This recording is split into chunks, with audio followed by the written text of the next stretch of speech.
Have you ever wondered what happens when you dive deep into the twisted, chaotic universe of Family Guy, while your brain is winding down for sleep? Tonight, we're going on a journey through the most bizarre, darkest, and surprisingly complex lore hidden beneath the surface of Seth MacFarlane's animated masterpiece.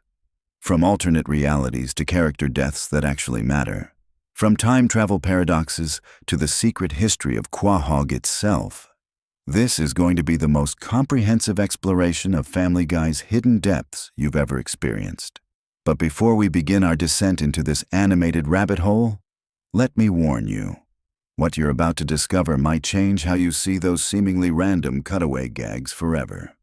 Because underneath all that crude humor and pop culture references lies a narrative so intricate and dark that it makes other animated series look like children's picture books. So get comfortable, dim those lights, and prepare to have your mind blown as we uncover the secret lore of Family Guy that most viewers never notice. Our story begins not with the Griffins we know today, but with a question that haunts every longtime viewer. How many times has this family actually died? The answer is more disturbing than you might think. Throughout the series, we've witnessed multiple universe resets, character resurrections, and timeline manipulations that suggest something far more sinister is happening in Quahog than meets the eye. Let's start with Brian Griffin, whose death in Season 12 wasn't just a ratings stunt. It revealed something crucial about the Family Guy universe. When Brian was killed by a car, the emotional weight of his death felt different from the usual cartoon violence we're accustomed to. But here's where it gets interesting. His replacement, Vinny, wasn't just a random character. He represented a glimpse into what the show could become without its moral compass, its voice of reason in a house full of chaos. The fact that Stewie was able to travel back in time to save Brian tells us something profound about the nature of time itself in this universe.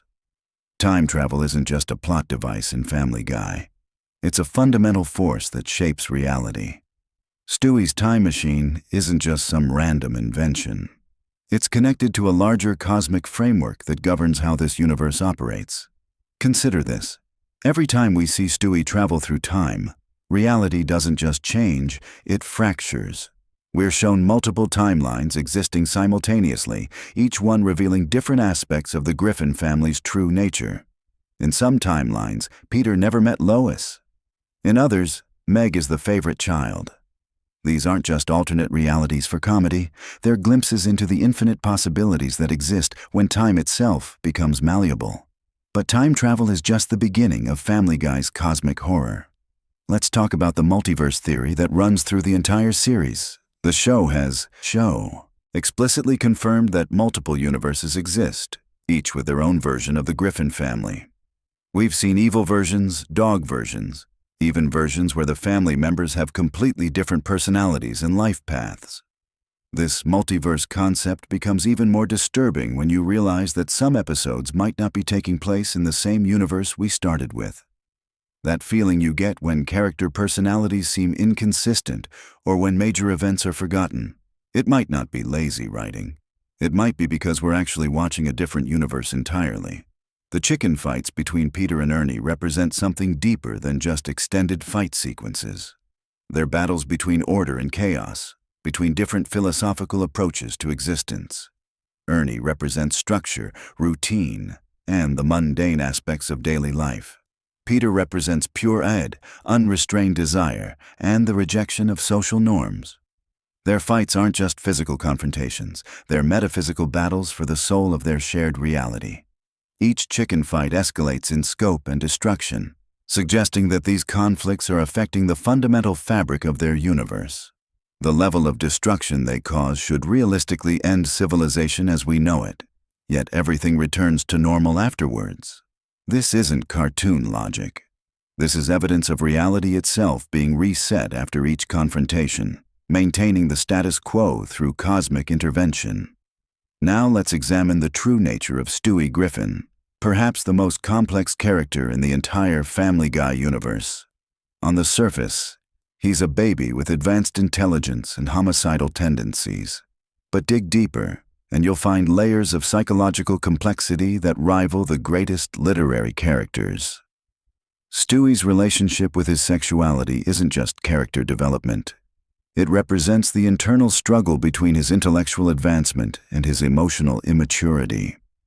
His confusion about his own identity reflects the broader theme of identity crisis that runs through the entire series. Every Griffin family member struggles with who they really are versus who they think they should be. His scientific inventions aren't just plot devices. They represent humanity's desire to control and manipulate reality itself. Stewie's time machine, his weather control device, his mind control technology, they're all attempts to impose order on a chaotic universe. But every time he uses these inventions, reality becomes more unstable, not less. The most disturbing aspect of Stewie's character is his relationship with Brian. Their friendship represents the only genuine emotional connection in the Griffin household, but it's also the most psychologically complex relationship in the series. Brian serves as both father figure and intellectual equal to Stewie, creating a dynamic that's simultaneously heartwarming and deeply troubling. Let's shift our focus to Meg Griffin, the most tragic character in the Family Guy universe. Her treatment by her family isn't just running gag. It's a systematic psychological experiment in how prolonged emotional abuse shapes personality development. Meg represents the scapegoat, the family member who absorbs all the dysfunction and toxicity so that the others can maintain their illusion of normalcy. But here's what most viewers miss. Meg isn't actually the weakest member of the Griffin family. She's the strongest. She endures constant psychological torture and emerges with her sanity relatively intact. In episodes where she finally snaps and fights back, we see glimpses of her true potential. She's not the victim. She's the survivor. The episodes where Meg temporarily gains popularity or success reveal something crucial about the Griffin family dynamic. They literally cannot function without having someone to blame and abuse. When Meg rises above her assigned role, the entire family structure begins to collapse. This suggests that their dysfunction isn't accidental. It's carefully maintained through deliberate psychological manipulation. Chris Griffin represents wasted potential and the tragedy of inherited dysfunction. His artistic abilities and occasional flashes of intelligence show us what he could become in a healthier environment. But he's trapped in a cycle of learned helplessness, modeled after his father's behavior patterns. Chris is what happens when natural talent is systematically crushed by family dysfunction. His relationship with his imaginary friend and his artistic pursuits aren't just character quirks. They're survival mechanisms, ways of maintaining some connection to his authentic self while navigating a family that demands conformity to their twisted value system. Peter Griffin himself is perhaps the most disturbing character when you really analyze his behavior patterns. He isn't just immature or irresponsible. He displays clear signs of multiple personality disorders, sociopathic tendencies, and complete lack of empathy for others. His actions regularly destroy lives, yet he never faces meaningful consequences. This isn't cartoon logic. This is evidence that Peter exists outside normal social and legal frameworks. He's protected by something larger than himself, some cosmic force that ensures his continued existence regardless of the chaos he creates. Peter Griffin isn't just a bad father and husband. He's an agent of chaos, a force of nature that exists to disrupt order and stability. His job history reveals something interesting about the economic reality of the Family Guy universe. He's worked for toy companies, television networks, and various other industries, often rising to positions of significant power despite his obvious incompetence. This suggests that the economic system itself is fundamentally broken, rewarding chaos and incompetence over skill and dedication. Lois Griffin's psychology is perhaps the most complex of all: the family members. She comes from wealth and privilege but chose to marry into dysfunction. This wasn't an accident or a mistake. It was a deliberate choice that reveals something dark about her character. Lois is addicted to drama and chaos. She could leave Peter at any time, but she stays because the dysfunction feeds something deep within her psyche. Her moments of extreme violence and rage aren't just comedy beats. They're glimpses into her true nature, carefully hidden beneath a facade of suburban respectability. Lois Pewterschmidt-Griffin is potentially the most dangerous member of the family because she understands manipulation and control in ways the others don't.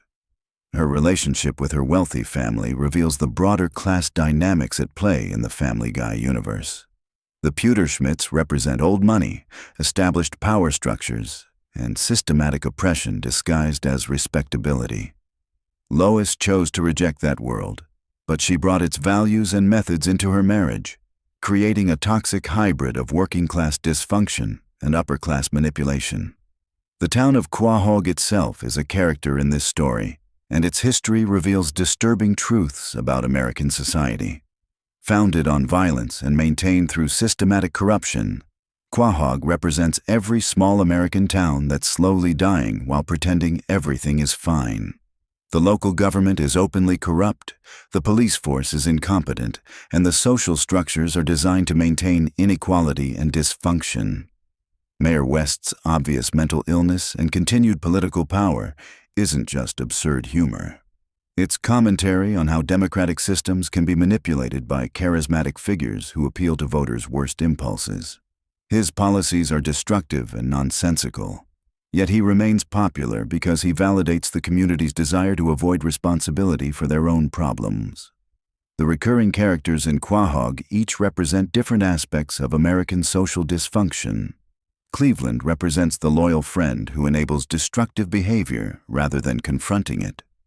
Joe represents the warrior mentality that struggles to adapt to civilian life.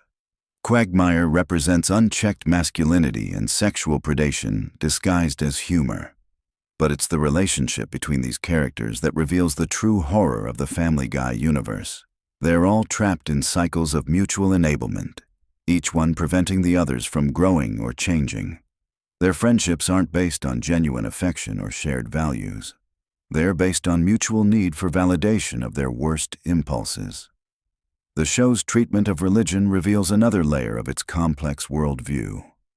Religion in Family Guy isn't just mocked or dismissed. It's shown to be another system of control and manipulation, used by both believers and non-believers to justify their behavior and avoid taking responsibility for their actions. The various religious figures who appear throughout the series are almost universally corrupt, hypocritical, or mentally unstable. This isn't anti-religious sentiment. It's commentary on how spiritual concepts can be twisted to serve earthly power structures. The show suggests that genuine spirituality might exist, but it's constantly corrupted by human weakness and desire for control over others. Death himself appears as a recurring character, and his portrayal reveals something profound about the show's philosophy regarding mortality and meaning. Death isn't portrayed as evil or frightening. He's shown as tired, overworked, and occasionally compassionate. This suggests that mortality isn't the enemy in the Family Guy universe. Meaninglessness is the real enemy. The various celebrity encounters throughout the series serve a specific narrative function beyond simple humor.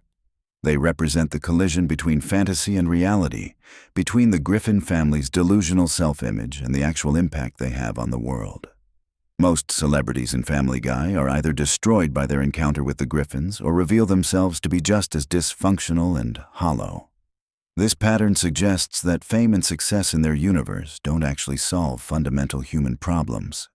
The celebrities are just as trapped in cycles of self-destruction and meaninglessness as the regular characters.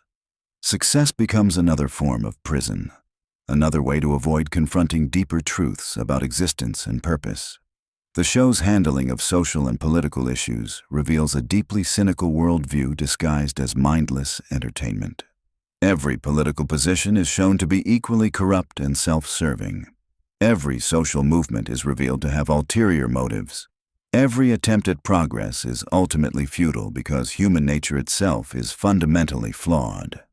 But here's where it gets interesting. This cynicism isn't presented as the final word. It's presented as the starting point for authentic human connection. Only after accepting the futility of external solutions do the characters occasionally find moments of genuine love, friendship, and meaning. These moments are rare and usually brief, but they represent the show's true message about what makes life worth living. The darker episodes of Family Guy, the ones that deal with serious topics like domestic violence, addiction, and mental illness, aren't just tonal experiments. They're glimpses into the reality that exists beneath the cartoon violence and crude humor. These episodes suggest that everything we've been laughing at is actually a coping mechanism, a way of dealing with trauma and pain that's too intense to face directly. Stewie and Brian's road trip episodes reveal this most clearly. When these two characters are alone together, away from the family dysfunction, their conversations become deeper and more meaningful. They discuss philosophy, mortality, and the nature of existence itself. These aren't just character development moments. They're the show's way of exploring serious themes without the distraction of constant humor. The time travel episodes create a complex mythology around cause and effect, free will, and determinism. When Stewie changes the past, the consequences ripple through reality in ways that suggest everything is connected to everything else. Small changes create massive alterations in the timeline, implying that individual choices have far more impact than we typically realize. But here's the disturbing part. Despite all the timeline changes and alternate realities, certain core patterns remain constant. The Griffin family dysfunction persists across multiple universes and timelines. This suggests that some aspects of human nature are so fundamental that they transcend individual choice and circumstance. The episodes that focus on Brian's writing career reveal the show's commentary on creative expression and artistic integrity. Brian's struggle to balance commercial success with authentic expression mirrors the show's own position in the entertainment landscape.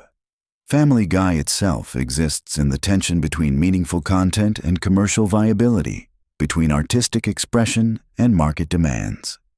His relationship with other writers and artists in the series shows how creative communities can become toxic environments where competition and ego destroy the collaborative spirit that should drive artistic endeavors.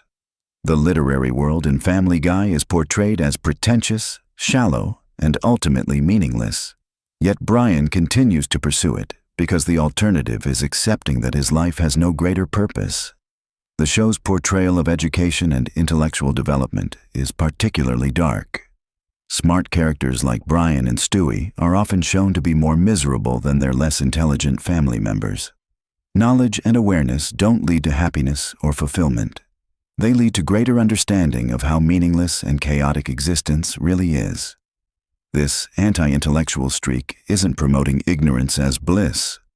It's questioning whether intelligence and education, as they currently exist in our society, actually serve human flourishing or just create new forms of suffering and alienation.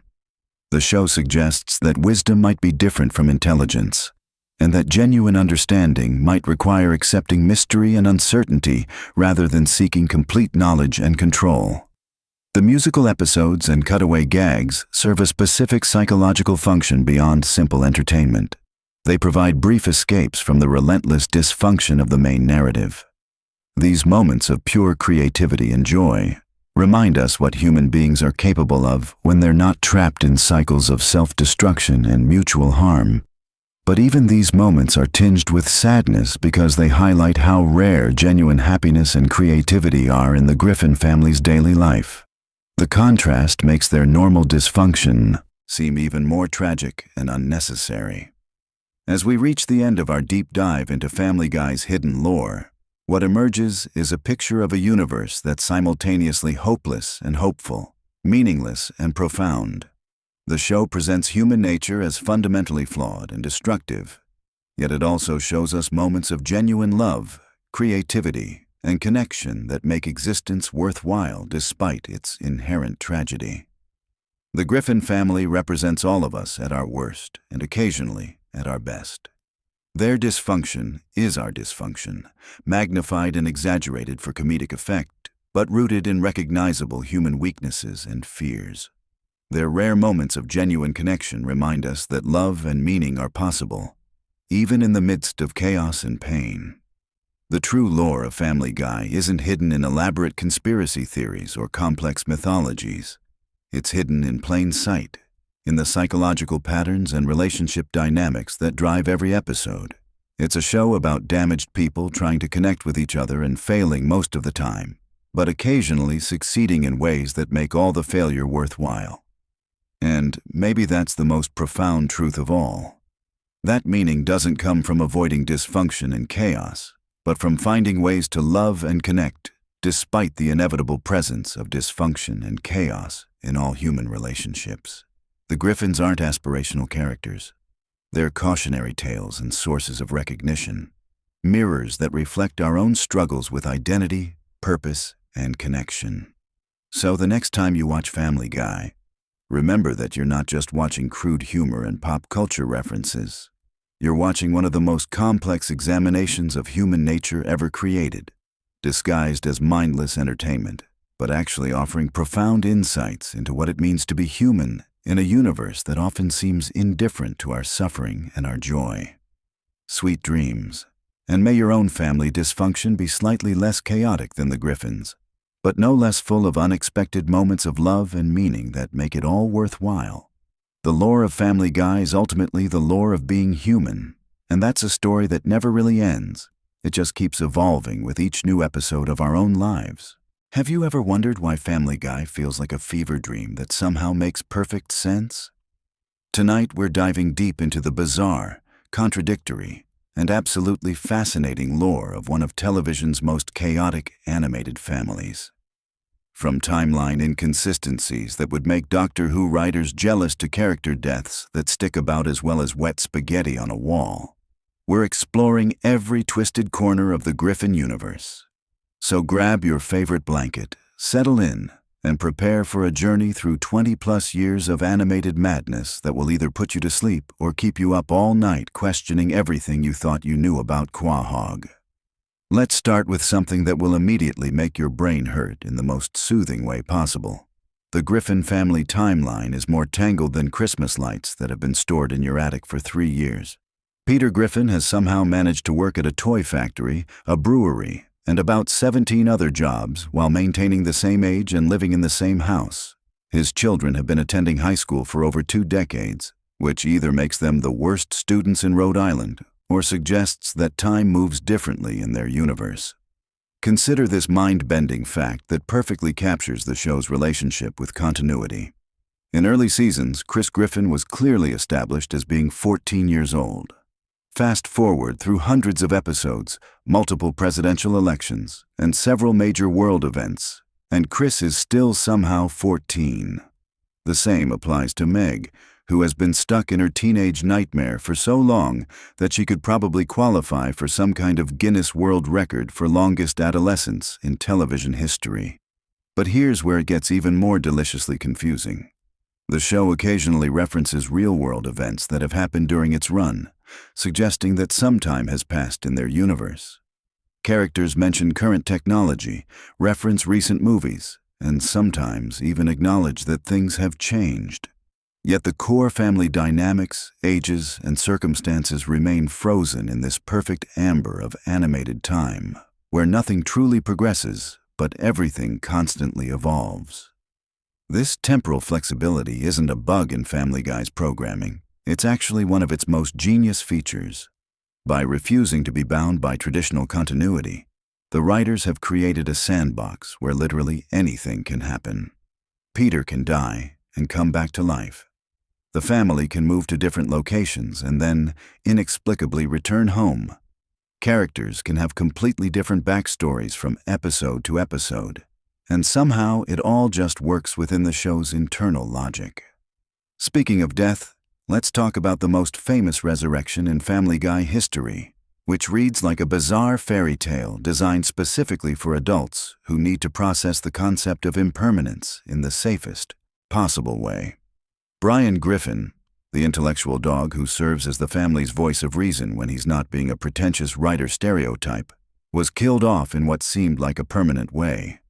The internet collectively lost its mind, fans organized protests, and for a brief moment, it looked like the show had actually committed to a major permanent change. But then, in true Family Guy fashion, they brought him back through time travel shenanigans that made about as much sense as you'd expect. The whole arc became this perfect metaphor for how the show treats consequence and permanence. Nothing is ever truly gone. Nothing is ever truly permanent. But the emotional impact of these fake deaths still somehow manages to hit viewers right in the feelings. It's like a magic trick where you can see exactly how it's done, but still feel amazed when the rabbit appears. This approach to character mortality extends throughout the entire show's history. Characters have died, been resurrected, killed again, and come back so many times that death in the Family Guy universe feels more like a temporary inconvenience than an actual ending.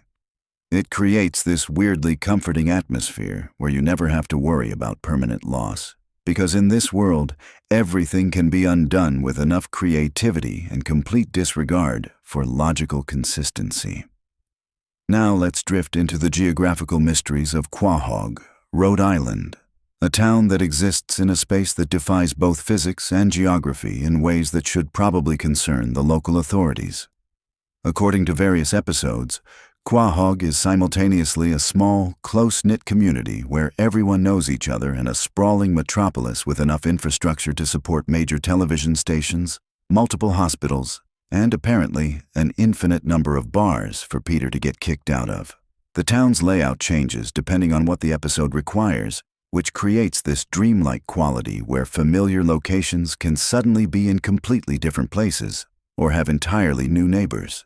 The Griffin house sometimes has a backyard that extends for miles and sometimes appears to be crammed between other houses with barely enough room for a garbage can.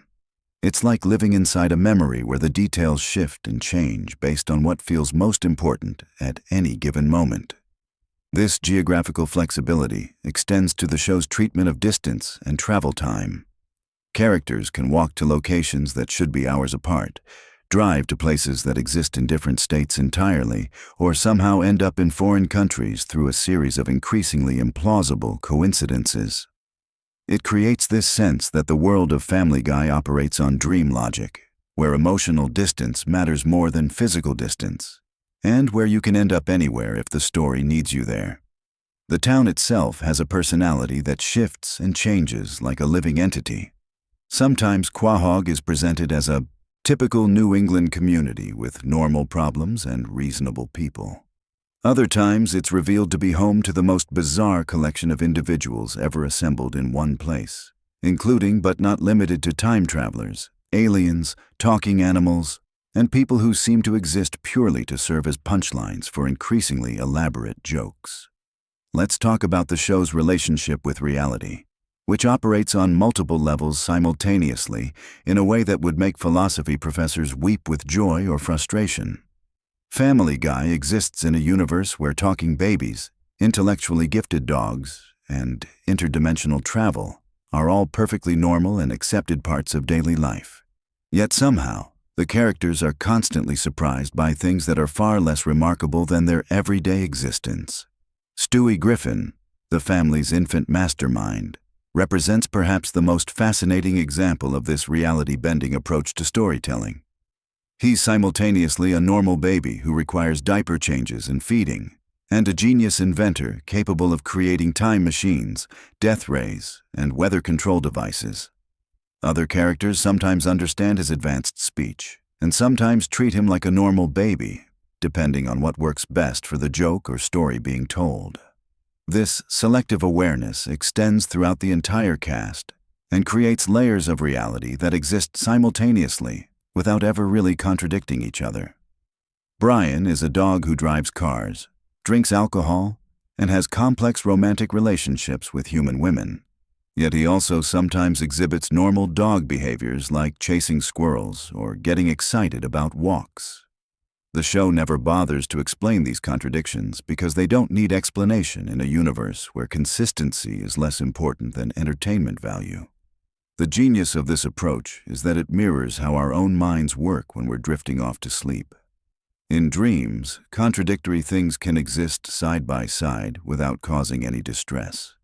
You can be simultaneously in your childhood home and your current apartment, talking to people who are both alive and dead, engaging in activities that make perfect sense within the dream context, but would be impossible in waking life.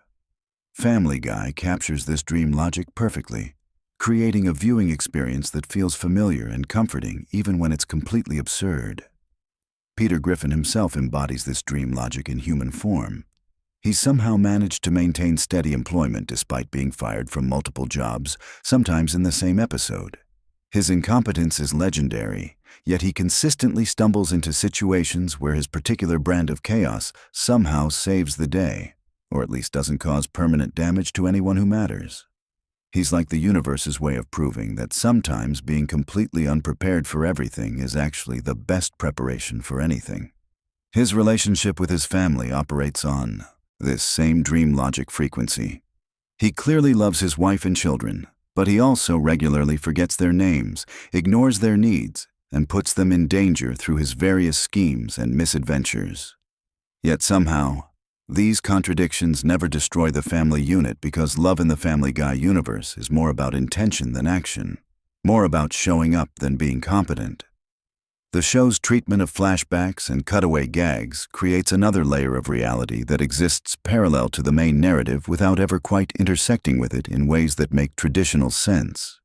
These segments often contradict established character histories or present completely different versions of events that supposedly happened in the same timeline. Rather than being confusing, these contradictions become part of the show's charm, like listening to someone tell you about their dreams, where all the details keep shifting but the emotional core remains consistent. Let's explore the mysterious depths of the show's pop culture obsession, which functions like a massive shared unconscious where every reference, parody, and homage exists simultaneously across multiple decades of entertainment history. Family Guy doesn't just reference popular culture, it exists inside it like a fish swimming through an ocean of collective memory. The show treats the entire history of television, movies, music, and celebrity culture as one enormous playground where everything is equally accessible and equally fair game for reinterpretation. This creates a viewing experience that feels like browsing through a vast library of cultural memories, where you might encounter references to obscure 1970s television shows alongside parodies of current internet memes. The temporal mixing of references contributes to the show's dreamlike quality, where past and present blur together in ways that feel natural within the context of the viewing experience, but would make no sense if you tried to map them chronologically. The character interactions within this cultural soup create their own form of logic that operates independently of real-world consistency. Characters can discuss events from different time periods as if they all happened yesterday, reference movies that wouldn't exist in their established timeline, and demonstrate knowledge of cultural phenomena that should be completely outside their experience.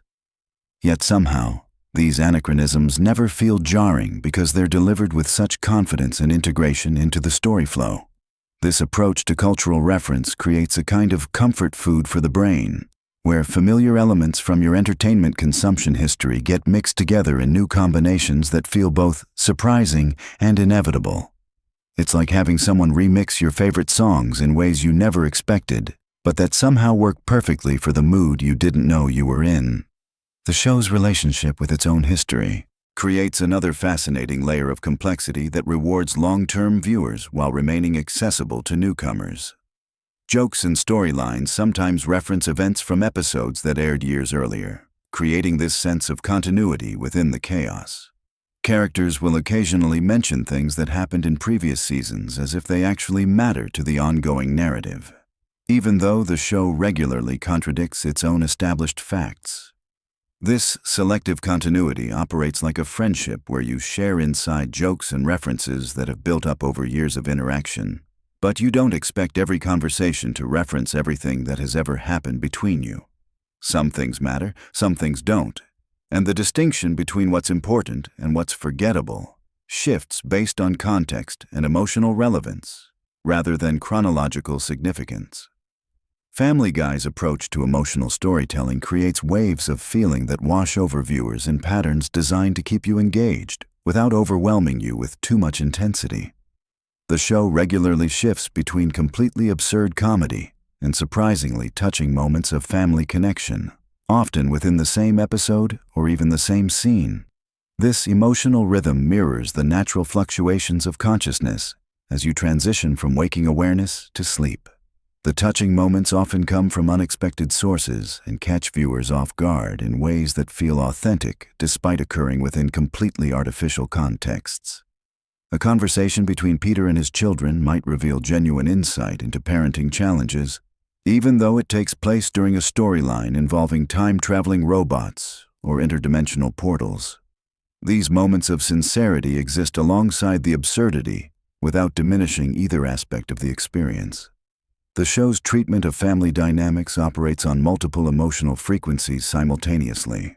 The Griffin family clearly cares about each other deeply, but they also regularly treat each other terribly in ways that would destroy real relationships. Yet somehow, the underlying love and commitment always reasserts itself when it really matters, creating this sense that no matter how chaotic or dysfunctional things get, the core connections remain solid. This emotional safety net allows viewers to enjoy the chaos without worrying about permanent damage to characters they've grown to care about. It's like watching a family of professional stunt performers who can survive any explosion or catastrophe because you know they're wearing invisible protective gear made of animated resilience and narrative necessity. The character of Lois Griffin represents perhaps the most complex emotional anchor in the show's universe. She's simultaneously the voice of reason and a participant in the chaos, capable of being both the responsible adult who keeps the family functioning and the enabler who allows Peter's schemes to continue destroying everything around them. Her character embodies the show's approach to moral complexity, where people can be simultaneously good and bad, smart and foolish, loving and selfish, without these contradictions canceling each other out. Her relationship with her family creates emotional touchstones that ground the show's more surreal elements in recognizable human experiences. Her frustration with Peter's behavior, her concern for her children's well-being, and her own occasional lapses into questionable judgment all feel authentic, despite occurring within completely unrealistic scenarios. She becomes the emotional center around which all the chaos can orbit safely. The supporting characters in Quahog create a community ecosystem that feels both intimately familiar and completely unpredictable. Neighbors like Joe, Quagmire, and Cleveland form a social network that somehow manages to remain stable despite regular exposure to Peter's reality-warping influence. Their friendship operates on the kind of dream logic where people can be simultaneously best friends and completely incompatible personalities, where loyalty and annoyance coexist without creating lasting conflict. These relationships mirror the kind of social connections that exist in small communities where people are stuck with each other regardless of whether they actually like each other. The result is a social dynamic where characters have learned to accept and work around each other's flaws rather than trying to change them, creating a sense of unconditional acceptance that's both touching and slightly disturbing. The show's approach to problem-solving reflects this same community dynamic, where issues are rarely resolved through traditional methods, but instead get worked around, ignored, or transformed into different problems that are somehow more manageable. Characters don't really grow and change in traditional narrative arcs, but they do develop coping strategies and adaptive behaviors that allow them to function within their chaotic environment. This creates a viewing experience that's surprisingly relaxing despite the constant chaos, because you learn to trust that somehow everything will work out in ways that might not make sense, but will feel satisfying within the show's internal logic. It's like being assured that no matter how complicated your dreams get, you'll always wake up in your own bed with all your problems exactly where you left them. The show's treatment of time and memory creates layers of nostalgia that operate simultaneously across multiple decades of cultural history. Episodes regularly feature flashbacks to different time periods that may or may not be consistent with previously established character histories, creating a sense that the past is fluid and changeable, rather than fixed and determined.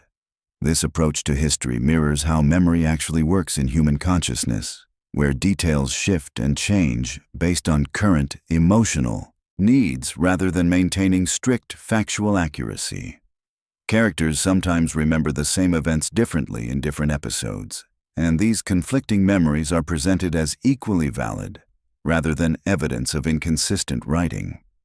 This creates a universe where subjective experience matters more than objective truth, where what feels right is more important than what actually happened according to some external standard of accuracy. The result is a storytelling approach that feels surprisingly honest about how human memory and family mythology actually function. Families create shared stories about their history that serve emotional and social functions rather than documentary purposes. And these stories change over time to meet the evolving needs of the family system. Family Guy captures this dynamic perfectly by treating its own history as a living, breathing entity, rather than a fixed record of past events. As we reach the end of our journey through the wonderfully contradictory universe of Family Guy, it becomes clear that the show's greatest achievement might be its ability to create comfort through chaos, familiarity through absurdity, and relaxation through constant activity. The show operates like a perfect sleep aid for the modern mind, providing just enough stimulation to keep you engaged while maintaining just enough consistency to keep you feeling safe and secure. The lore of Family Guy isn't really about the specific details of character histories or plot continuities.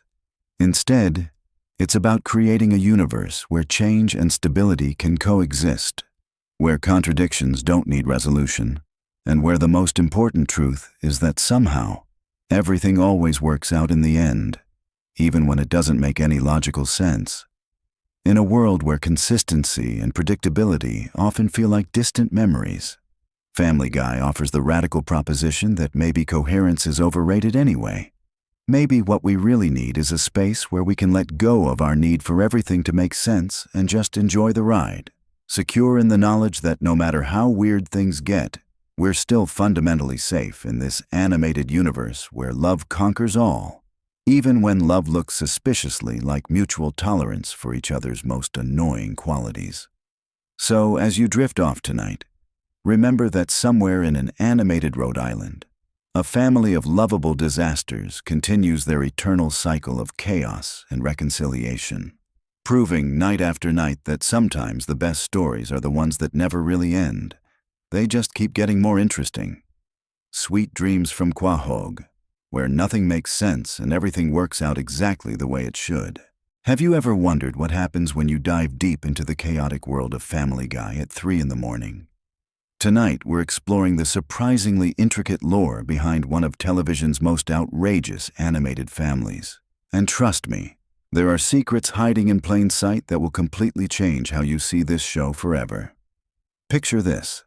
You're settling in for the night, your mind racing with the day's stress, and you need something familiar yet engaging enough to help you drift off. Family Guy might seem like simple comedy on the surface, but beneath those crude jokes and cutaway gags lies a surprisingly complex universe, filled with recurring mysteries, hidden connections, and character developments that span over 2 decades of television history. Let's start our journey in the fictional town of Quahog, Rhode Island, where the Griffin family has been causing mayhem since 1999.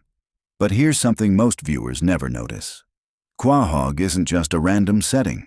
The name itself comes from the Quahog clam, native to Rhode Island waters, and creator Seth MacFarlane chose this location specifically because Rhode Island represents the perfect blend of New England quaintness and working-class authenticity that defines the show's core identity. The Griffin House at 31 Spooner Street has been the epicenter of countless adventures. But have you ever stopped to consider the layout and how it defies basic architectural logic? The house seemingly changes size depending on the episode's needs, with rooms appearing and disappearing like something out of a fever dream. This isn't sloppy animation. It's actually a subtle running gag that reflects the show's relationship with reality itself. Peter Griffin, the patriarch of this dysfunctional clan, represents more than just comic relief. His character serves as a commentary on American masculinity in the late 20th and early 21st centuries. Born in Francis Griffin's shadow, Peter's rebellious nature stems from years of religious oppression and emotional neglect. His mother, Mickey McFinnigan, reveals Peter's Irish heritage, explaining his love for drinking and fighting, but also his deep-seated need for acceptance and belonging. The complexity of Peter's psychology becomes apparent when you examine his relationship with his father-in-law, Carter Pewterschmidt. Despite Carter's obvious disdain for Peter, their dynamic reveals Peter's desperate need for patriarchal approval. This psychological wound drives many of Peter's most destructive behaviors, from his get-rich-quick schemes to his constant need to prove his worth through increasingly ridiculous stunts. Lois Griffin, voiced by the talented Alex Borstein, carries secrets that run deeper than most viewers realize. Born into the wealthy Pewterschmidt family, Lois chose to marry Peter against her family's wishes, but her motivations aren't purely romantic. Her character arc reveals a woman torn between her privileged upbringing and her desire for authenticity. The episodes where we glimpse her past as a rebellious teenager and young adult show someone who used Peter as an escape from the suffocating world of high society expectations. But here's where things get interesting. Lois possesses a dark side that emerges throughout the series.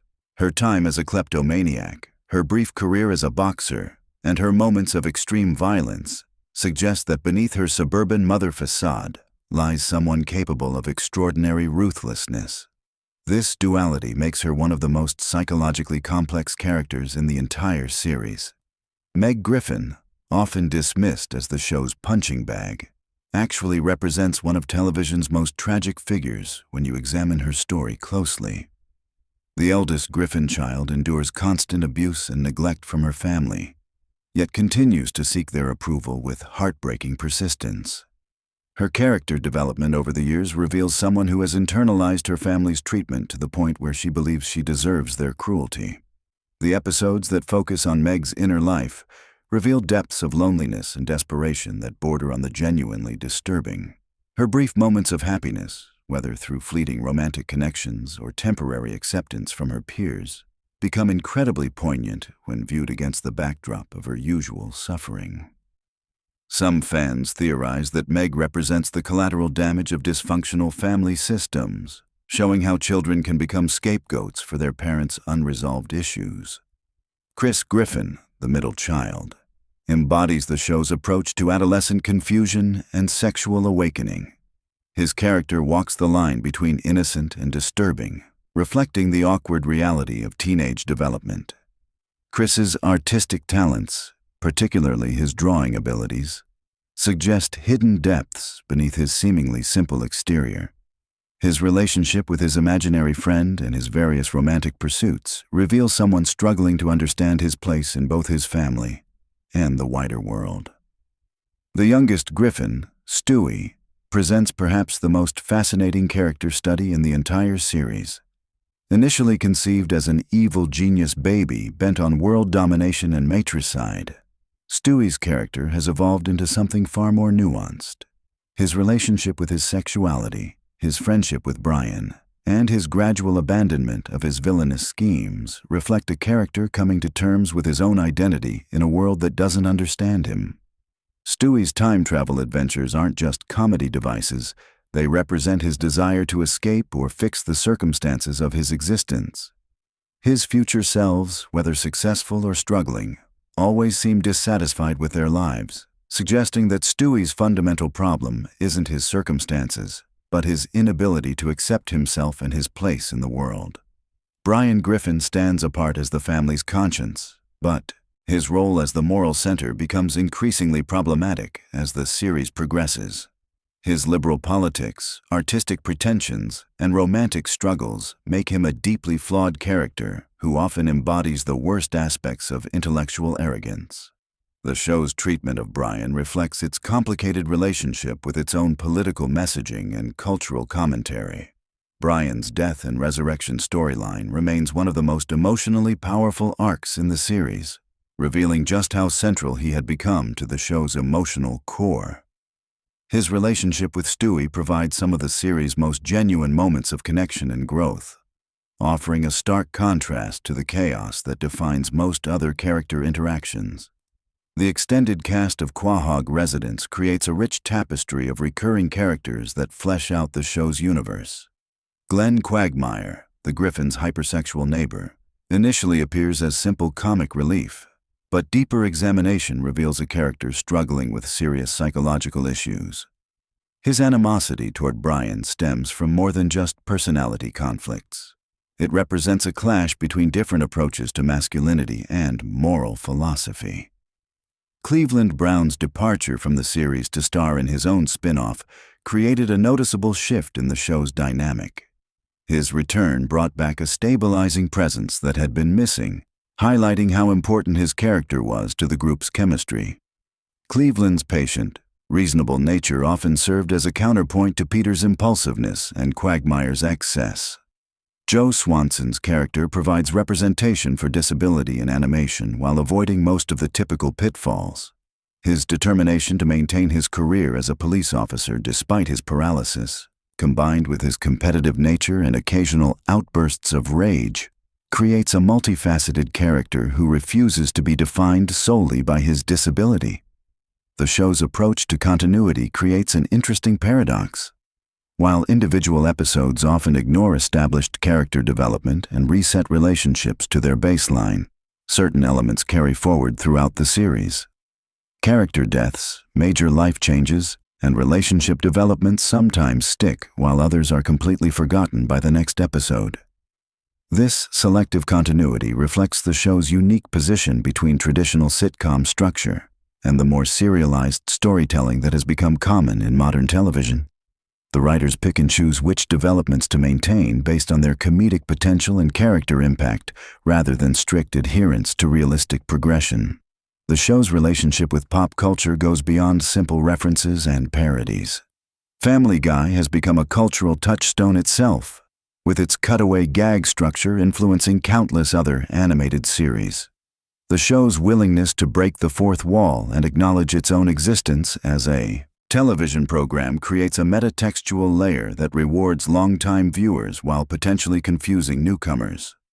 The series' cancellation and revival story has become part of its own mythology. The fan campaign that brought the show back from cancellation in 2005 demonstrated the passionate loyalty of its audience and gave the series a second chance that most canceled shows never receive. This resurrection allowed the show to evolve and mature in ways that might not have been possible during its original run. The animation style itself has undergone subtle but significant changes over the years. Early episodes featured rougher, more expressive character designs that gradually evolved into the cleaner, more standardized look of later seasons. These changes reflect both technological improvements and shifts in the show's production values as it became increasingly successful. Voice acting remains one of the show's greatest strengths, with Seth MacFarlane's versatility allowing him to voice multiple main characters while maintaining distinct personalities for each. The supporting voice cast, including Alex Borstein, Seth Green, and Mila Kunis, brings consistency and chemistry that grounds even the most outrageous storylines in recognizable human emotions. The show's musical elements deserve special recognition for their sophistication and variety. From Stewie and Brian's elaborate musical numbers to Peter's impromptu songs, music serves as both comedic device and emotional outlet. The production values of these musical segments often rival those of dedicated musical programs, demonstrating the creative team's commitment to excellence across all aspects of the show. Family Guy's influence on internet culture cannot be overstated. Countless memes, reaction GIFs, and viral videos have emerged from the show's vast catalog of episodes. The series' quotability and visual humor translate perfectly to social media platforms, ensuring its continued relevance with new generations of viewers who might discover it through digital clips rather than traditional television broadcasts. The show's controversial moments and boundary-pushing humor have generated significant debate about the limits of comedy and the responsibilities of creators. These controversies, while sometimes damaging to the show's reputation, have also kept it in the cultural conversation and demonstrated its power to provoke strong reactions from viewers. International versions and adaptations of Family Guy reveal how the show's humor translates across different cultures. While some jokes lose their impact in translation, the core family dynamics and character relationships remain universally recognizable, suggesting that the show taps into fundamental aspects of family dysfunction that transcend cultural boundaries. The merchandising empire built around Family Guy reflects its status as a cultural phenomenon. From action figures and clothing to video games and mobile apps, the Griffin family has become a brand unto itself. This commercial success has provided financial stability that allows the creative team to take risks and experiment with different storytelling approaches. Behind-the-scenes stories from the show's production reveal the collaborative nature of its creative process. Writers, animators, and voice actors all contribute to the development of storylines and character moments, creating a more organic creative environment than the top-down approach used by many animated series. The show's relationship with censorship and broadcast standards has evolved over time, with later episodes featuring content that would have been impossible during the series' early years. This gradual relaxation of standards reflects broader changes in television content policies and audience expectations. Academic analysis of Family Guy has produced numerous scholarly papers examining its cultural impact, narrative structure, and social commentary. These serious examinations of what many dismiss as lowbrow entertainment reveal the complexity hidden beneath the show's irreverent surface. The series' longevity has allowed it to comment on changing social attitudes and cultural shifts over more than 2 decades. Episodes from different eras reflect the concerns and preoccupations of their respective time periods, creating an inadvertent chronicle of American culture's evolution. Future storylines and character developments remain unpredictable, as the show's willingness to subvert expectations and challenge viewer assumptions continues to drive its creative choices. The balance between maintaining familiar character dynamics and allowing for growth and change represents an ongoing challenge for the creative team. Fan theories about hidden meanings, secret connections, and future plot developments demonstrate the active engagement of the show's audience. These theories, while often reaching far beyond the creator's actual intentions, reveal the deep investment viewers have in the show's fictional universe and characters. The show's treatment of sensitive topics has evolved over time, reflecting both changing social standards and the creator's own growth and development. While early episodes sometimes relied on shock value and transgressive humor, later seasons have shown more nuanced approaches to difficult subjects. As you drift off to sleep tonight, consider how Family Guy has woven itself into the fabric of popular culture, while maintaining its essential identity as a story about one deeply flawed but ultimately loving family. The Griffin clan's adventures may be absurd and their behavior often inexcusable, but their struggles with identity, acceptance, and belonging reflect universal human experiences that resonate with audiences around the world. Sweet dreams, and remember that no matter how chaotic your own family might seem, at least you're not dealing with a time-traveling baby, a talking dog with writer's block, and a father who once fought a giant chicken in an epic multi-episode battle that destroyed half of downtown Quahog. Have you ever wondered if Stewie Griffin is actually a psychopath or just a misunderstood genius? What if I told you that the creators of Family Guy have hidden some of the most disturbing and fascinating secrets about this baby that would completely change how you see the show forever? Welcome back to the channel where we dive deep into the darkest corners of animated television.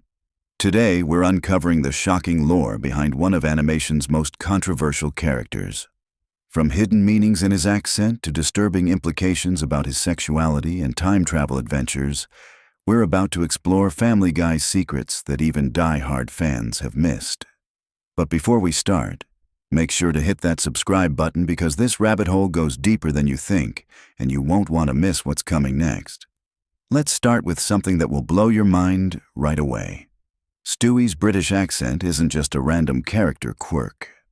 According to the show's creator, Seth MacFarlane, there's a deeply psychological reason behind it.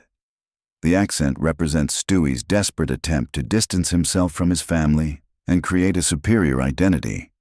It's actually a defense mechanism rooted in childhood trauma and feelings of abandonment. Think about it. Stewie is surrounded by what he perceives as intellectual inferiors. His father Peter is portrayed as bumbling and crude. His mother Lois often dismisses him, and his siblings fail to engage with his advanced intellect. The British accent becomes his way of elevating himself above what he sees as American mediocrity. It's not just pretentious, it's protective. But here's where it gets really interesting. Voice actor Seth MacFarlane has revealed in interviews that the accent was originally inspired by Rex Harrison's performance in My Fair Lady, specifically the character of Henry Higgins. Harrison's character was known for being intellectually arrogant and emotionally distant from others. Sound familiar? This connection runs deeper than you might think. Henry Higgins was a character who viewed himself as superior to everyone around him, particularly women, and had difficulty forming genuine emotional connections. These are exact parallels to Stewie's character development throughout the series. The accent isn't just mimicry, it's psychological modeling. Moving into even more disturbing territory, let's talk about Stewie's relationship with violence and murder. In early seasons, Stewie's homicidal tendencies weren't played entirely for laughs. The writers included subtle hints that his violent thoughts stem from genuine psychological disturbance rather than typical childhood acting out. Consider his detailed knowledge of weapons, torture techniques, and murder methods. This isn't information a normal one-year-old would possess, even in an animated universe. The show's writers have suggested that Stewie's intelligence comes with a dark side, an inability to process normal, emotional responses to conflict. There's a particularly chilling episode where Stewie creates a simulation of killing Lois, and his satisfaction with the violence goes beyond typical cartoon comedy. The writers included psychological details that suggest Stewie experiences genuine pleasure from imagining harm to others. This crosses the line from innocent childhood fantasy into something much more concerning. What makes this even more unsettling is how other characters react to Stewie's violent statements. Most of the time, they can't understand him or they dismiss his comments as baby babbling. But the few characters who do understand him, like Brian, often seem genuinely disturbed by what Stewie says. This suggests that even within the show's universe, Stewie's thoughts are recognized as abnormal. Now let's dive into one of the most controversial aspects of Stewie's character development. His sexuality has been a source of debate and speculation since the show began. But there are hidden clues that reveal the writer's true intentions. Seth MacFarlane has made several statements over the years suggesting that Stewie is gay. But the way this has been handled in the show reveals some problematic undertones. Rather than presenting his sexuality as a natural part of his character development, it's often used as shock value or comedic relief. There's an uncomfortable pattern in how the show handles Stewie's potential relationships with male characters. His interactions with other boys his age, his fascination with certain male celebrities, and his reactions to romantic situations all contain coded language that adult viewers recognize but children watching wouldn't understand. The most disturbing aspect is how the show uses Stewie's age to make jokes about adult themes. Because he's technically a baby, the writers can include sexual innuendo and mature content that would be completely inappropriate if he were portrayed as his actual age emotionally and mentally. This creates a strange cognitive dissonance for viewers. We're supposed to accept Stewie as intellectually mature enough to understand complex concepts, build advanced technology, and engage in philosophical discussions. But then the show treats his sexuality as a punchline specifically because of his physical age. The time travel elements of Stewie's character open up another disturbing can of worms. Throughout the series, Stewie has demonstrated the ability to travel through time and alternate dimensions. But if you pay close attention to these episodes, there are implications that Stewie has been manipulating events in ways that benefit him psychologically. Consider the episode where Stewie and Brian travel to different time periods. Stewie shows remarkably little concern for the consequences of changing historical events. He's willing to potentially erase people from existence or alter major world events just to satisfy his curiosity or desires. This reveals a fundamental lack of empathy that goes beyond typical childhood selfishness. Stewie understands that his actions can cause suffering to others, but he simply doesn't care. He views other people, even those he claims to love, as expendable if they interfere with his goals.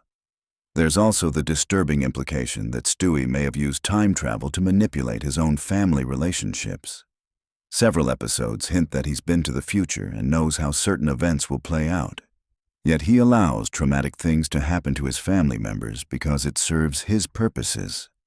The relationship between Stewie and Brian deserves special attention because it reveals some of the darkest aspects of Stewie's psychology. On the surface, their friendship appears to be the one genuine emotional connection Stewie has made. But when you examine their interactions closely, a more troubling pattern emerges. Stewie often treats Brian more like a pet than a friend, despite Brian's obvious intelligence and emotional needs.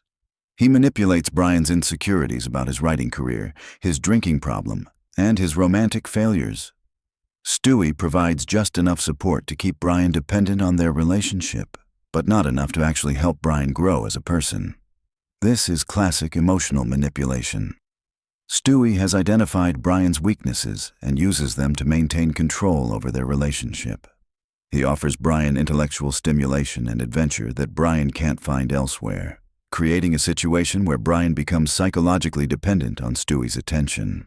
The most disturbing aspect is how Stewie reacts when Brian tries to form relationships with others. He becomes jealous and possessive, often sabotaging Brian's attempts at happiness with other characters. This isn't the behavior of a true friend. It's the behavior of someone who views others as possessions. Let's talk about something that will completely change how you view Stewie's character. The show's writers have included subtle hints that Stewie may not actually be as intelligent as he appears. Instead, much of his advanced knowledge and technological ability may be the result of accessing information from alternate dimensions or future timelines. Think about it logically. How does a 1-year-old acquire the knowledge necessary to build time machines, death rays, and mind control devices? Even accounting for the show's absurd universe, this level of technological sophistication requires decades of study and experience. The answer may be that Stewie isn't learning this information in the traditional sense. He's accessing it through his interdimensional travel abilities. This would explain why his knowledge seems to appear spontaneously, and why he sometimes knows things that haven't been invented yet in his timeline. If this theory is correct, it raises disturbing questions about Stewie's true nature. Is he actually a 1-year-old human, or is he something else entirely? The show has hinted at supernatural elements in Stewie's character that go beyond simple genius-level intelligence. This would also explain why Stewie's personality seems to shift dramatically between episodes. Different versions of Stewie from alternate dimensions might be influencing or occasionally replacing the original. This isn't just speculation. There are episodes where multiple Stewies appear and they have distinctly different personalities and moral frameworks. The financial implications of Stewie's inventions reveal another dark secret about his character. Throughout the series, Stewie has created technology that would be worth billions of dollars in the real world. Time travel, teleportation, advanced robotics, genetic manipulation. These are technologies that would revolutionize human civilization. Yet Stewie never seems interested in using his inventions to improve the world, or even to improve his family's financial situation. The Griffins continue to live in a modest middle-class home despite having access to technology that could solve most of humanity's problems. This reveals something deeply selfish about Stewie's nature. He's not interested in helping others or making the world a better place. He creates advanced technology purely for his own amusement or to solve his personal problems. The potential benefits to humanity are irrelevant to him. Even more disturbing is what this says about his view of human suffering. Stewie has the ability to cure diseases, solve poverty, prevent wars, and eliminate countless sources of human misery. His choice not to do so suggests that he views human suffering as either unimportant or potentially entertaining. The show's handling of Stewie's relationship with his parents reveals some of the most psychologically complex aspects of his character. His hatred for Lois isn't just typical mother-son conflict blown out of proportion. There are hints that Stewie's hostility stems from a deep-seated fear of emotional vulnerability. Lois represents everything that threatens Stewie's carefully constructed identity. She's emotionally intuitive, She sees through his intellectual pretensions, and she offers the kind of unconditional love that Stewie finds terrifying. His plots to kill her aren't really about hatred. They're about eliminating what he perceives as a threat to his psychological defenses. Peter, on the other hand, represents everything Stewie fears becoming. Peter's intellectual limitations, emotional openness, and general contentment with life are the opposite of everything Stewie believes makes him superior. His contempt for Peter is actually a projection of his own insecurities about masculinity and emotional expression. The most tragic aspect of Stewie's character is that his intelligence isolates him from the very connections he desperately needs. He's created an identity based on intellectual superiority that prevents him from experiencing genuine emotional intimacy with others. This psychological isolation explains many of Stewie's more extreme behaviors. His violence, manipulation, and general disregard for others aren't signs of inherent evil. They're desperate attempts to feel some kind of connection or control in a world where his intelligence makes genuine relationships nearly impossible. The show's writers have included several episodes that hint at what Stewie might become as an adult, and the implications are truly disturbing. Future versions of Stewie are typically portrayed as either megalomaniacal world leaders or completely isolated hermits. Neither option suggests healthy psychological development. This raises uncomfortable questions about whether Stewie's character arc is actually a tragedy disguised as comedy. Are we watching a brilliant child slowly transform into a monster because his intelligence prevents him from developing normal emotional connections? The most chilling aspect is that Stewie seems aware of these potential futures, but appears unable or unwilling to change course. He's trapped by his own psychological defenses and his need to maintain his identity as intellectually superior to everyone around him. One of the most overlooked aspects of Stewie's character is his relationship with technology and how it reflects his view of human relationships. Stewie frequently builds robots, artificial intelligences, and other mechanical beings to serve his needs. But pay attention to how he treats these creations. Stewie programs his technological creations to be completely subservient to his will. They have no independent thoughts or desires that might conflict with his own. This reveals his ideal relationship dynamic. He wants connections with others, but only if they involve complete control on his part. When his creations do develop independence or challenge his authority, Stewie typically destroys them without hesitation. This pattern reveals how he would likely treat human relationships if he had the same level of control over people that he has over his inventions. The most disturbing example of this is how Stewie reacts when his creations show genuine emotions or desires for independence. Rather than being proud of creating truly intelligent life, he views their independence as a betrayal and responds with violence. This suggests that Stewie's inability to form healthy relationships isn't just due to his intelligence or psychological issues. He fundamentally doesn't understand or value the autonomy of others. He wants connection, but only on his terms and only if it doesn't challenge his sense of superiority. The show's exploration of Stewie's moral development, or lack thereof, reveals some of the most troubling aspects of his character. Throughout the series, Stewie has numerous opportunities to learn empathy, compassion, and genuine care for others. Yet he consistently fails to internalize these lessons in any meaningful way. What makes this particularly disturbing is that Stewie clearly understands moral concepts intellectually. He can discuss ethics, philosophy, and the difference between right and wrong with sophisticated language and apparent understanding. But this intellectual knowledge doesn't translate into emotional understanding or behavioral change.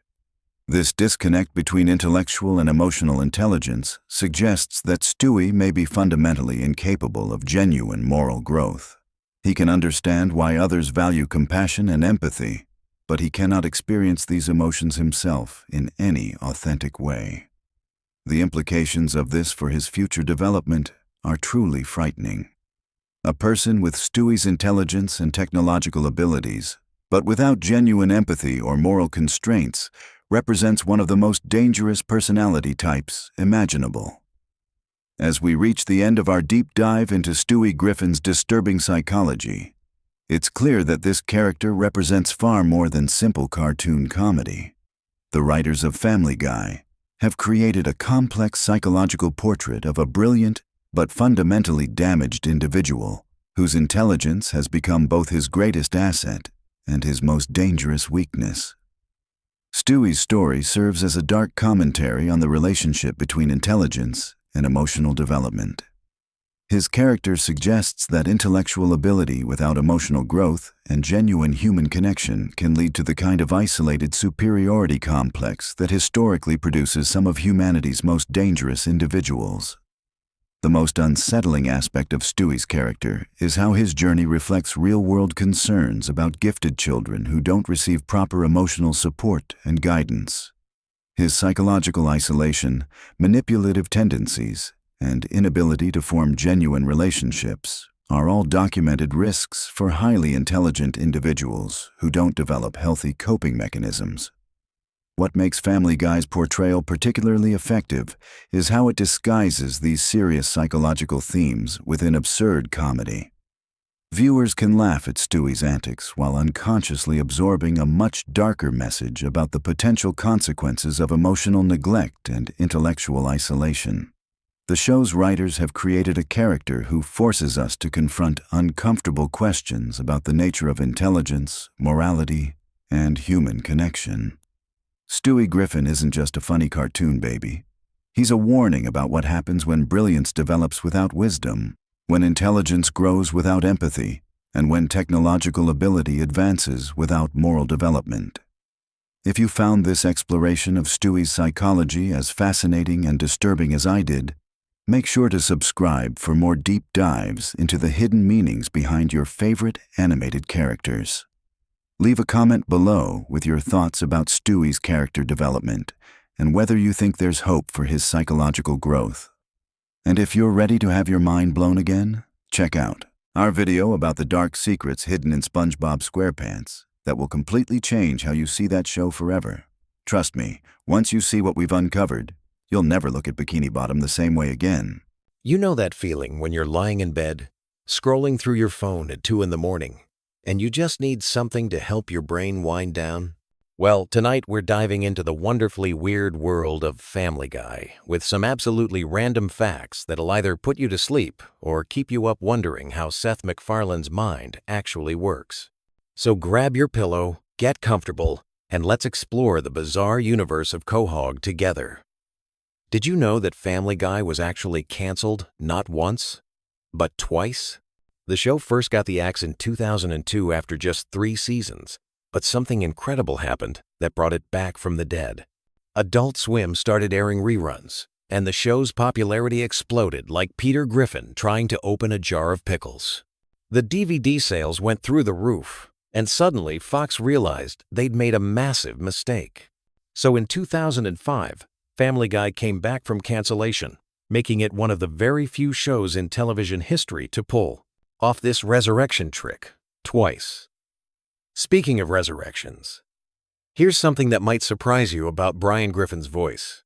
Seth MacFarlane, who voices the intellectual dog, actually based Brian's sophisticated accent and mannerisms on his own personality. MacFarlane has said in interviews that Brian is essentially his voice in the show, which explains why the dog often serves as the voice of reason, at least when he's not having his own ridiculous adventures. It's almost like MacFarlane created his own animated alter ego to comment on the chaos around him. Now here's a fact that'll make you appreciate the show's attention to detail, even in its most absurd moments. The Griffin family's address is 31 Spooner Street, and this isn't just a random number pulled out of thin air. The address is actually a reference to the street where one of the show's early writers lived. But what's even more interesting is that if you look carefully at episodes throughout the series, you'll notice that the layout of the Griffin house has changed multiple times. Sometimes there are different numbers of windows, the staircase moves around, and rooms appear and disappear like they're in some kind of cartoon physics experiment. Let's talk about Stewie Griffin for a moment, because this character has one of the most fascinating evolution arcs in animated television. In the early seasons, Stewie was genuinely diabolical, plotting to kill his mother Lois and take over the world with elaborate schemes that would make a Bond villain jealous. But as the series progressed, the writers gradually shifted his character from evil mastermind to sophisticated, cultured, and eventually openly exploring his sexuality. Seth MacFarlane has mentioned that this evolution happened naturally as they discovered what made the character funnier and more relatable. Here's something that might blow your mind about the show's production process. Each episode of Family Guy takes approximately 10 months to complete, from start to finish. That means when you're watching a new episode, the writers were working on it almost a year ago. This lengthy production timeline is part of why the show sometimes feels like it's commenting on events that happened ages ago, but it also explains the incredible attention to detail in the animation and voice work. Did you know that the famous chicken fights between Peter and Ernie the Giant Chicken weren't originally planned to become a recurring gag? The first chicken fight appeared in a Season 1 episode as a quick throwaway joke, but it became so popular with fans that the writers kept bringing it back, each time making the fights longer and more elaborate. These sequences have become some of the most expensive and time-consuming parts of the show to animate, sometimes taking up several minutes of screen time with incredibly detailed action sequences. Speaking of expensive sequences, the show's cutaway gags, those random flashbacks that interrupt the main story, were actually inspired by classic comedy shows like The Carol Burnett Show. Seth MacFarlane wanted to recreate that feeling of sketches within a larger show, but he took it to the extreme by making the cutaways completely disconnected from the main plot. Some of these gags have become so iconic that they've spawned their own merchandise and internet memes. Here's a heartwarming fact about the show's impact on real families. Despite all the dysfunction and chaos of the Griffin family, many real families have said that watching Family Guy together has actually brought them closer. There's something about laughing at Peter's ridiculous antics that makes your own family's problems seem manageable in comparison. The show has become a bonding experience for parents and older children who can appreciate the humor together. Let's dive into some voice acting trivia that'll make you listen to the characters differently. Mila Kunis, who voices Meg Griffin, was only 14 years old when she started on the show. She actually lied about her age during the audition process, and by the time the producers found out how young she really was, they were so impressed with her work that they kept her on. She's been voicing Meg for over 20 years now, which means she's literally grown up with the character. Here's something interesting about the show's relationship with censorship. While Family Guy pushes boundaries constantly, there are actually several episodes that have never aired on television due to content issues. These episodes exist in various forms, sometimes appearing on DVD releases or streaming platforms with heavy warnings. The writers often create content knowing it might be too controversial for broadcast, almost as a creative challenge to see how far they can push the envelope. The character of Cleveland Brown was so popular that he got his own spin-off show, but here's something you might not know about that decision. The Cleveland show was partly created because Mike Henry, who voices Cleveland, wanted to explore what it would be like to have an animated show centered around an African-American family. While the spin-off only lasted 4 seasons, it allowed the writers to tackle different types of stories and social issues than they could in Family Guy. Did you know that several major celebrities have turned down guest appearances on Family Guy because they felt the show was too controversial? But for every celebrity who said no, there were dozens who said yes, often because they were fans of the show themselves. Some of the most surprising guest stars have been people you'd never expect to appear on an adult animated comedy, including several politicians and news anchors who were willing to make fun of themselves. Here's a production fact that shows how much work goes into creating the show's signature style. The animators use a specific color palette that's deliberately muted compared to other animated shows. This choice was made to give Family Guy a slightly more realistic feel, even though the content is completely absurd. The character designs are also intentionally simple, which allows the animators to focus on facial expressions and body language that enhance the comedy. Let's talk about the show's impact on internet culture. Family Guy was one of the first television shows to really embrace social media and online fan communities. The writers regularly read fan feedback and sometimes incorporate popular fan theories or suggestions into actual episodes. This interaction between creators and fans was revolutionary for television at the time and has influenced how many other shows approach their online presence. Here's something that might surprise you about the show's educational value. Despite its reputation for crude humor, Family Guy has actually introduced many viewers to classical music, literature, and historical references they might never have encountered otherwise. The show's cutaway gags often reference everything from Shakespeare to classical composers, and many fans have said they discovered new interests because of jokes they didn't initially understand. The relationship between Family Guy and The Simpsons has always been interesting, especially since both shows air on the same network. There have been several crossover episodes and references between the shows, but there's also been some friendly rivalry. Seth MacFarlane has always acknowledged The Simpsons as a major influence, but he's also tried to carve out a distinct identity for Family Guy that sets it apart from Matt Groening's creation. Here's a fact about the show's international reach that might surprise you. Family Guy has been translated into dozens of languages and adapted for different cultures around the world. In some countries, certain jokes have to be completely rewritten because the original references don't translate culturally. This has led to some interesting variations where different versions of the same episode can have completely different gags while maintaining the same basic story structure. Did you know that several episodes of Family Guy have been turned into stage productions? There have been live performances of selected episodes at various comedy festivals, with voice actors performing their roles on stage while animation plays in the background. These performances have given fans a unique way to experience the show and have shown how well the writing works, even without the visual component. The show's theme song, which seems simple enough, actually went through multiple versions before the creators settled on the current one.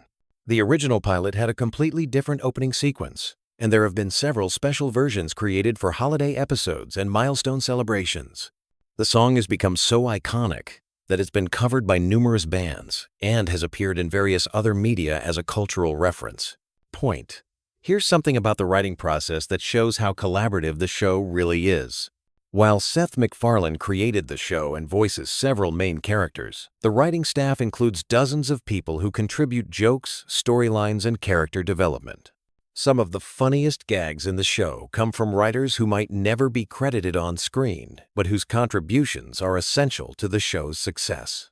Let's talk about how Family Guy handles continuity, or rather, how it completely ignores it when convenient. Characters die and come back to life. Relationships change from episode to episode, and major life events are forgotten or contradicted regularly. This approach to storytelling was initially criticized by some viewers who expected more consistency, but it's actually become one of the show's defining characteristics, allowing for maximum creative freedom. The merchandising empire built around Family Guy is absolutely massive, including everything from action figures to clothing to home decor items featuring the characters. But here's something interesting. Some of the most popular merchandise features quotes and images from the most controversial episodes, suggesting that fans embrace the show's boundary-pushing content rather than shy away from it. Finally, here's a fact that brings us full circle to why Family Guy works so well as late-night viewing. The show's creators have always understood that comedy is often about timing and rhythm, and they've structured episodes to have natural peaks and valleys of energy. This makes it perfect for falling asleep to, because your brain can follow the familiar patterns even as you drift off, and the comfort of recognizing character voices and running gags creates a soothing background that helps many people relax.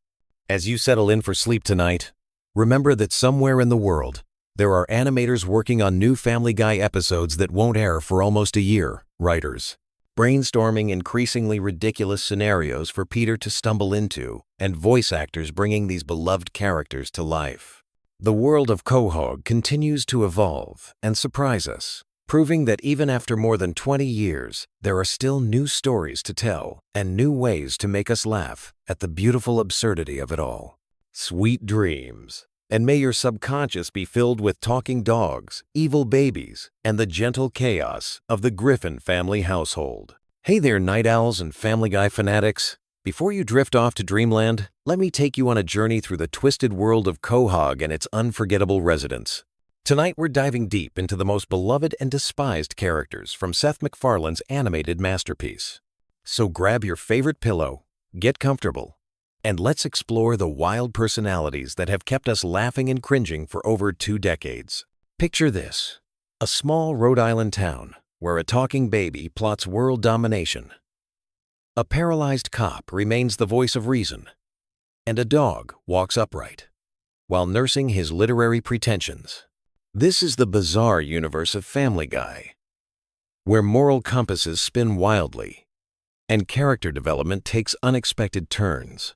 Some residents of Quahog have captured our hearts with their quirky charm, while others have become the targets of fan frustration and outright hatred. What makes a Family Guy character lovable versus loathsome? Is it their moral fiber, their comedic timing, or simply how much chaos they create? As we journey through this character analysis, you'll discover why certain personalities have endured as fan favorites, while others have fallen from grace, becoming symbols of everything wrong with the show's direction. Let's begin our exploration with Joe Swanson, a character who stands out like a beacon of decency in an ocean of dysfunction. In a show filled with morally questionable individuals, Joe represents something genuinely admirable. Despite being confined to a wheelchair, he never allows his disability to define his worth or limit his capabilities as a police officer. His determination and positive attitude shine through even in the darkest episodes. What makes Joe so endearing is his refusal to play the victim. Instead of wallowing in self-pity, he embraces his condition with humor and grace. The self-deprecating jokes about his wheelchair become running gags that work precisely because Joe himself doesn't view his disability as a weakness. He's shown time and again that physical limitations cannot diminish his strength, courage, or effectiveness as both an officer and a friend. Remember that powerful episode where Joe temporarily regained the use of his legs? The transformation was startling.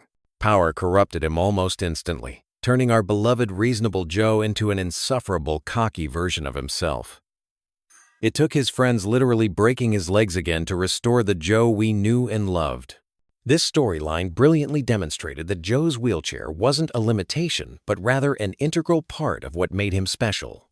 Joe's genuine kindness shines through in his interactions with others, particularly in how he handles Meg's crush on him. Rather than humiliating her or making the situation awkward, he lets her down gently, showing the consideration and maturity that separates him from his less evolved friends. His relationship with Bonnie may have its challenges, but Joe consistently approaches their problems with patience and understanding. The contrast becomes stark when we examine Chris Griffin, who represents the opposite end of the likability spectrum. Chris has undergone one of the most disappointing character transformations in the series. What began as an awkward but relatably sweet teenager has devolved into something far more disturbing. His evolution from lovable oddball to creepy, perverted dunce has left many fans wondering what happened to the Chris they once enjoyed. Early Chris possessed an innocent goofiness that made his mistakes forgivable. He was weird, sure, but in an endearing way that reminded viewers of their own awkward teenage years. However, as seasons progressed, the writers seemed to drain all charm from his character, replacing it with increasingly disturbing behavior patterns that mirror his father's worst traits without any of the redeeming humor. The breaking point for many fans came during this episode where Chris's response to bullying involved kidnapping Stewie and locking him in a backpack. This wasn't just stupid or misguided. It revealed a genuinely sociopathic streak that made him irredeemably unlikable. His willingness to exploit and harm others for personal gain became a recurring theme that alienated viewers who had once rooted for him.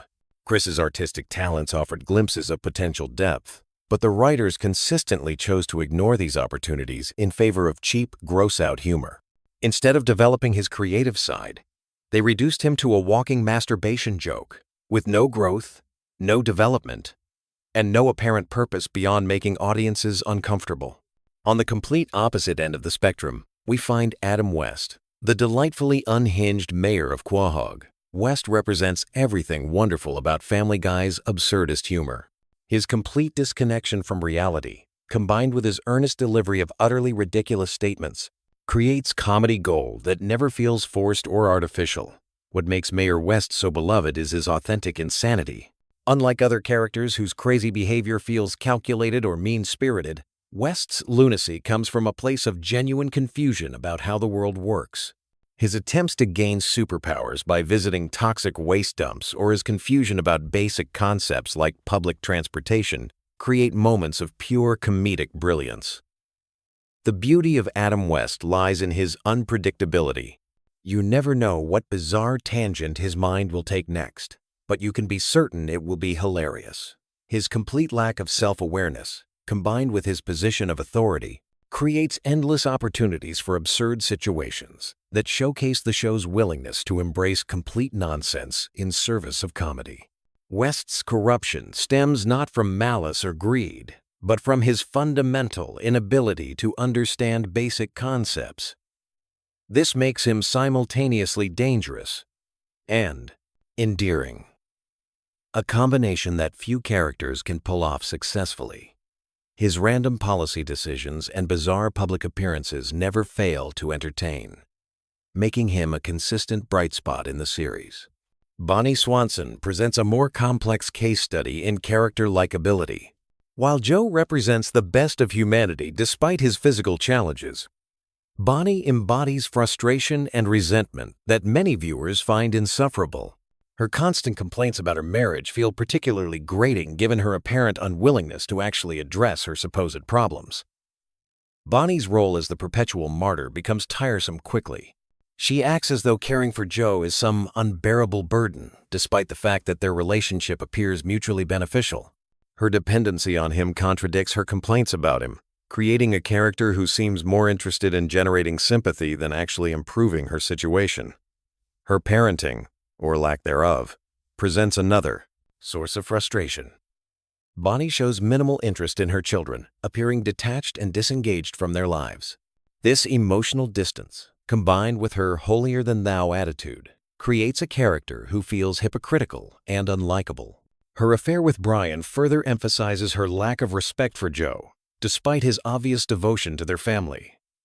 The contrast between Bonnie and Joe highlights why Joe remains beloved, while Bonnie generates irritation. Joe faces genuine challenges with grace and humor, while Bonnie creates drama from relatively minor inconveniences. Her constant negativity and victim mentality make her one of the show's least sympathetic characters. Meg Griffin occupies a unique position in the Family Guy universe as the ultimate underdog. Her status as the family scapegoat has created an interesting dynamic where her suffering becomes a source of both comedy and sympathy. Many fans find themselves rooting for Meg precisely because she endures so much abuse from those around her. What makes Meg's character work is the exaggerated nature of her mistreatment. The abuse is so over-the-top and ridiculous that it loops back into comedy territory. Her family's treatment of her is so absurdly unfair that it becomes funny rather than genuinely disturbing. This delicate balance allows viewers to laugh at her situation while still feeling sympathy for her plight. Meg's occasional moments of strength and rebellion provide satisfying payoffs for viewers who have watched her suffer. When she finally stands up to her family or demonstrates hidden talents, these scenes feel earned and gratifying. Her brief stint in prison, where she became tough and confident, showed glimpses of what she could be if freed from her family's oppression. The character's potential remains largely untapped, which adds to her appeal. Meg possesses intelligence, artistic ability, and hidden depths that rarely get explored. This untapped potential makes her feel more human and relatable than many of her more cartoonish family members. Her moments of genuine emotion and vulnerability create connections with viewers who see themselves in her struggles. Doug represents everything wrong with Family Guy's approach to rivalry characters. Introduced as Stewie's nemesis, Doug never lived up to his intended role as a worthy adversary. Instead, he became a repetitive annoyance that frustrated both Stewie and the audience. His upper-class smugness and apparent invincibility made him feel like a cheap plot device rather than a genuine character. The fundamental problem with Doug was his lack of interesting qualities.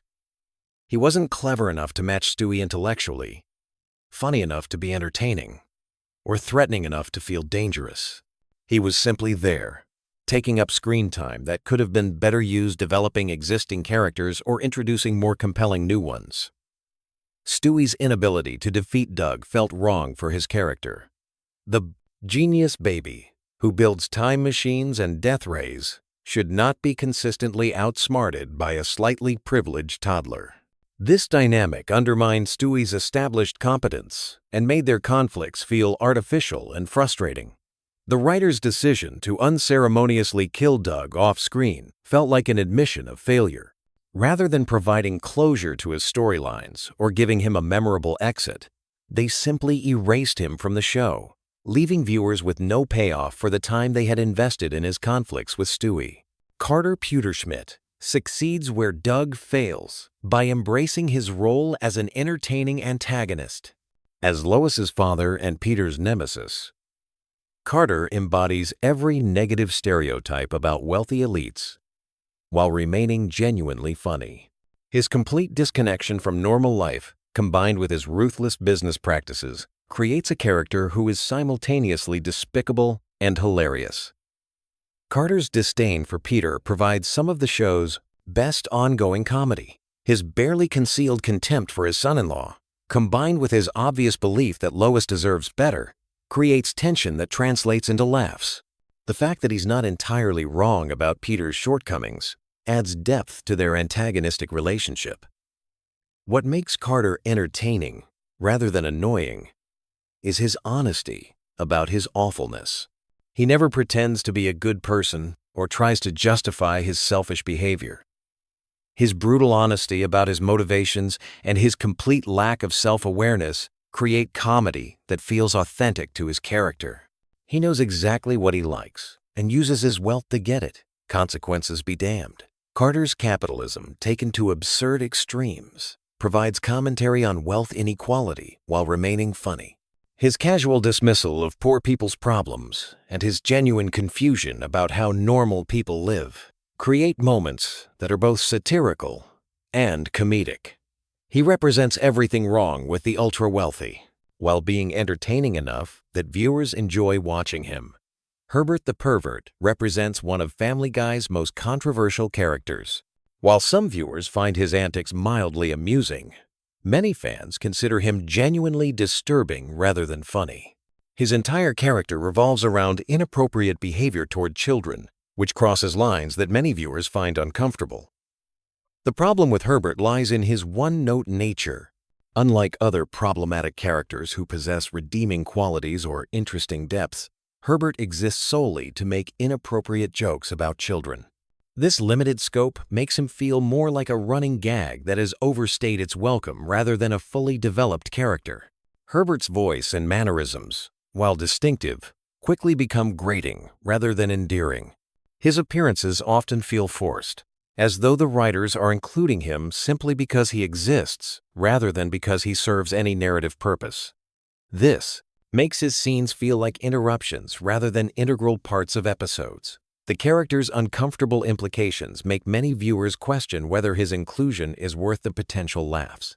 While Family Guy has always pushed boundaries, Herbert's particular brand of humor feels more creepy than clever, leading many fans to wish he would simply disappear from the show entirely. Quagmire presents one of the most complex cases in Family Guy character analysis. His status as a perverted neighbor should make him completely unlikable, yet he maintains a dedicated fan base who appreciate his role in the show's dynamic. His relationships with women are deeply problematic, but his character possesses enough depth and humor to keep many viewers entertained. What saves Quagmire from complete condemnation is his occasional display of genuine care and loyalty. His protection of his sister Brenda and his willingness to stand up to her abusive boyfriend showed a side of him that transcended his usual selfish behavior. These moments of heroism provide glimpses of decency beneath his problematic exterior. Quagmire's rivalry with Brian offers some of the series' most memorable confrontations. His brutal takedown of Brian's hypocrisy during their dinner argument became an instant classic moment that many fans still quote. His ability to see through Brian's pretentious facade and call him out directly resonated with viewers who had grown tired of Brian's self-righteousness. The character's backstory adds layers that make him more than just a one-dimensional pervert. His complicated relationship with his father Ida and his genuine care for his cats reveal aspects of his personality that contradict his surface-level characterization. These contradictions make him feel more human and complex than many other characters. Brian Griffin represents perhaps the most dramatic fall from grace in Family Guy history. Once beloved as the voice of reason and moral center of the Griffin family, Brian has transformed into one of the show's most insufferable characters. His evolution from lovable family pet to pretentious hypocrite has alienated many longtime fans. Early Brian possessed integrity and intelligence that made him a compelling character. His refusal to cheat on exams and his genuine concern for his family's well-being established him as someone worth rooting for. However, as seasons progressed, his worst traits became more pronounced, while his positive qualities faded into memory. Brian's literary pretensions have become a source of endless frustration for viewers. His constant references to his unfinished novel and his pseudo-intellectual posturing feel tired and repetitive. His tendency to break up with women for being smarter than him reveals the shallow nature of his supposed intellectualism. The character's selfishness has reached levels that make him genuinely unlikable. His refusal to wear a flea collar despite infesting his entire family, his exploitation of Stewie's kindness, and his terrible treatment of his son Dylan paint a picture of someone who cares only about himself. His death and subsequent resurrection felt like missed opportunities to either give him meaningful character growth or replace him permanently. Brian's romantic relationships showcase his hypocrisy most clearly. He complains about only dating unintelligent women while actively seeking out such relationships. His inability to maintain connections with educated, accomplished women reveals his own insecurities and shallow nature. His treatment of women ranges from dismissive to actively harmful. Stewie Griffin stands as Family Guy's greatest character success story. His evolution from one-dimensional evil baby to complex, witty, and emotionally engaging character represents the best of what the show can achieve when it focuses on character development. His journey from would-be world conqueror to beloved family member has been genuinely compelling to watch. What makes Stewie so endearing is his combination of childish wonder and adult sophistication. His advanced vocabulary and complex schemes contrast beautifully with his genuine need for love and acceptance. This duality creates comedy that feels both intelligent and heartfelt, a rare combination in the Family Guy universe. Stewie's relationship with Brian, despite Brian's recent character deterioration, has provided some of the series' most memorable and touching moments. Their adventures together showcase both characters at their best, with Stewie's loyalty and Brian's companionship creating genuine emotional connections. Stewie's efforts to save Brian's life demonstrated the depth of their bond. The character's growth from villain to anti-hero to beloved family member has felt natural and earned. His evil schemes have become more playful than threatening, while his capacity for kindness and loyalty has expanded. His interactions with Rupert reveal his childlike side, while his inventions showcase his genius-level intellect. Stewie's humor has evolved to become more sophisticated and character-driven, rather than relying solely on shock value. His sarcastic observations and witty comebacks feel authentic to his personality while providing consistent laughs. His ability to break the fourth wall and comment on the show itself adds meta-humor that longtime fans appreciate. Lois Griffin presents a fascinating case study in character likability, or rather, the lack thereof. While she appears to be the moral center of the Griffin family, closer examination reveals her to be just as flawed and problematic as the relatives she criticizes. Her hypocrisy and manipulative behavior have made her increasingly unpopular with fans over time. Lois's biggest problem is her tendency to present herself as morally superior while engaging in behavior that contradicts her stated values. She criticizes others for infidelity while having multiple affairs. Herself, she plays the concerned mother while neglecting her children's actual needs. This disconnect between her self-image and her actions creates a character who feels dishonest and frustrating. Her treatment of Meg represents some of her worst behavior. While Peter's abuse of Meg is overt and cartoonish, Lois's neglect and emotional manipulation feel more realistic and therefore more disturbing. Her tendency to gaslight Meg and play the victim when confronted about her parenting failures reveals a calculating side to her personality. Lois's violent tendencies, particularly after learning martial arts, showcase her capacity for genuine cruelty. Her attacks on innocent people and her aggressive behavior toward service workers reveal someone with serious anger management issues. The fact that she blames Peter for her violent outbursts demonstrates her unwillingness to take responsibility for her own actions. Her relationship with Peter, while central to the show, often feels more like mutual exploitation than genuine love. Both characters use each other for their own purposes, with Lois frequently manipulating Peter's stupidity to get her way. This dynamic makes their marriage feel hollow and transactional, rather than romantic or meaningful. Dr. Hartman provides comic relief through his spectacular medical incompetence. His complete cluelessness about basic medical procedures creates absurd situations that highlight the show's willingness to embrace complete nonsense for comedic effect. His survival in his profession defies all logic, which makes him perfect for Family Guy's reality. What makes Dr. Hartman endearing despite his obvious malpractice is his earnest delivery of completely wrong information. He never seems aware of his incompetence, approaching each medical crisis with unwarranted confidence. This combination of ignorance and enthusiasm creates comedy that feels lighthearted rather than mean-spirited. His interactions with patients and their families provide opportunities for misunderstandings that showcase the show's love of absurdist humor. His tendency to deliver completely irrelevant information with the same seriousness as actual medical advice creates confusion that translates into laughs. Dr. Hartman's continued employment at Quahog Hospital raises questions about the town's medical oversight, but viewers have learned to embrace such logical inconsistencies as part of Family Guy's charm. His presence provides reliable comedy without requiring complex character development or emotional investment. Peter Griffin occupies the uncomfortable position of being both the show's protagonist and arguably its most hateable character. His journey from lovable oaf to genuinely problematic individual has paralleled many fans' growing frustration with the series' direction. His behavior has become increasingly cruel and selfish, making him difficult to root for or even tolerate. Peter's treatment of his family represents his worst qualities. His abuse of Meg goes far beyond typical sibling rivalry or parental discipline, crossing into territory that feels genuinely disturbing. His physical violence toward his children and wife, while played for laughs, creates uncomfortable viewing for many fans. His friendship with Joe, Cleveland, and Quagmire often brings out his most selfish instincts.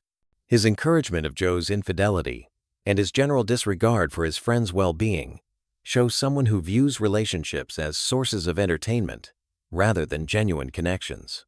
His inability to support others during difficult times reveals his fundamental self-centeredness. Peter's lack of growth or learning represents one of the show's biggest weaknesses. Despite facing consequences for his actions, he never develops genuine understanding or changes his behavior patterns. This static character development makes him feel less like a person and more like a collection of negative traits, designed to drive plot points. His role as father figure is particularly problematic, as his children are forced to navigate their development despite, rather than because, of his influence. His failure to provide guidance, support, or even basic safety for his family makes him one of television's worst fictional parents. The evolution of these characters reflects Family Guy's own journey as a series. Early seasons balanced outrageous humor with genuine character moments that made viewers care about these flawed individuals. As time progressed, the show's emphasis shifted toward shock value and repetitive gags at the expense of character development. Some characters, like Stewie and Joe, have maintained their appeal through consistent characterization and occasional growth. Others, like Brian and Chris, have suffered from writers who seemed more interested in exploiting their worst traits than exploring their potential for development. Still, others, like Peter and Lois, have become any-eaty, increasingly unlikable as their negative qualities have been amplified without corresponding positive growth. The most beloved Family Guy characters tend to possess self-awareness about their flaws or demonstrate genuine care for others despite their problems. Joe's kindness, Stewie's loyalty, and even Carter's honesty about his selfishness make them more palatable than characters who lack these redeeming qualities. Conversely, the most hated characters often combine terrible behavior with hypocrisy or complete lack of self-reflection. Brian's pretentiousness, Lois's manipulation, and Peter's cruelty become harder to tolerate when the characters themselves seem unaware of or indifferent to their impact on others. The show's treatment of these characters also influences fan perception. Characters who face consequences for their actions or show occasional vulnerability tend to maintain viewer sympathy longer than those who seem invulnerable to the effects of their behavior. The Parenter. Writers' willingness to explore character depths versus relying on surface-level gags often determines whether characters remain fresh or become stale. Family Guy's character dynamics work best when they balance outrageous behavior with moments of genuine humanity. The show's finest episodes often feature characters stepping outside their established roles to reveal hidden depths or unexpected kindness. These moments remind viewers why they became invested in these characters originally. As you settle into sleep tonight, consider how these complex personalities have evolved over more than 20 years of television. Some have grown into beloved icons of animated comedy, while others have become cautionary tales about the importance of character development and consistency. The residents of Quahog continue to entertain, frustrate, and surprise audiences with their unpredictable antics. Whether you love them or hate them, these characters have become integral parts of popular culture, inspiring countless discussions, debates, and analyses like this one.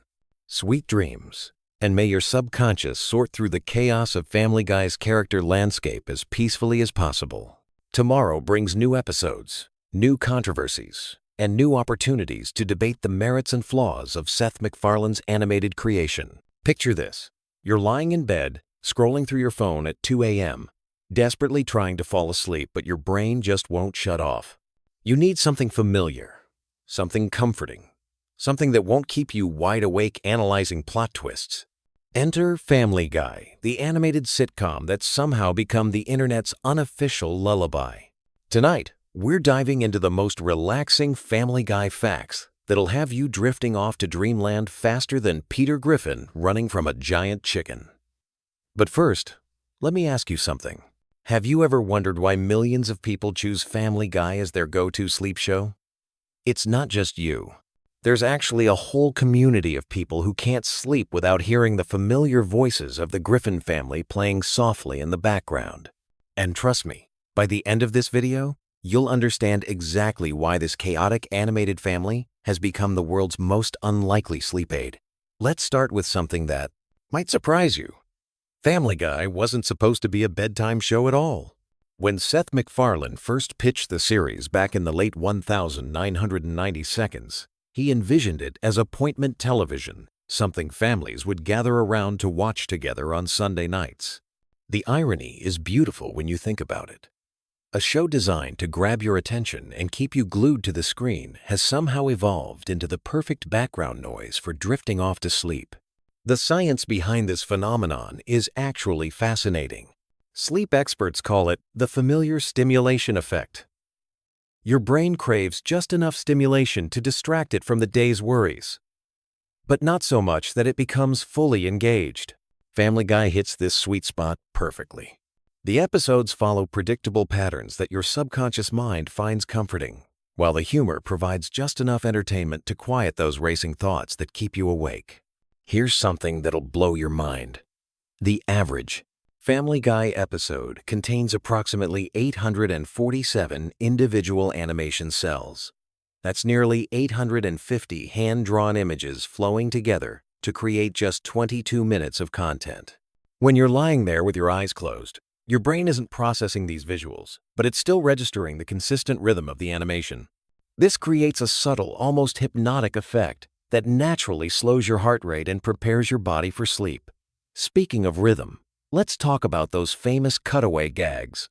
You know, those seemingly random flashbacks that interrupt the main story. Remember that time when has become one of the most recognizable phrases in television history. But here's what makes them perfect for sleep. They're completely self-contained. You don't need to follow a complex storyline or remember plot details from previous episodes. Each cutaway is like a tiny, standalone story that your drowsy brain can process without effort. The voice actors themselves have become part of WWWWW, this sleep ritual for millions of viewers. Seth MacFarlane voices not just Peter Griffin, but also Brian the dog, Stewie the baby, and Glenn Quagmire. His vocal range is so distinctive that your brain immediately recognizes these characters even when you're half asleep. It's like having a familiar friend telling you bedtime stories, except these friends happen to be a talking dog with a martini problem and a baby bent on world domination. Here's a delightful fact that'll make you smile as you drift off. The character of Brian Griffin was originally going to be much more dog-like in the early concept stages. MacFarlane wanted him to occasionally chase cars and bark at mailmen. But as the character developed, Brian evolved into the most human-like member of the family, often serving as the voice of reason among all the chaos. This evolution created the perfect sleep companion, a character whose calm, measured voice could anchor you when the show got too zany.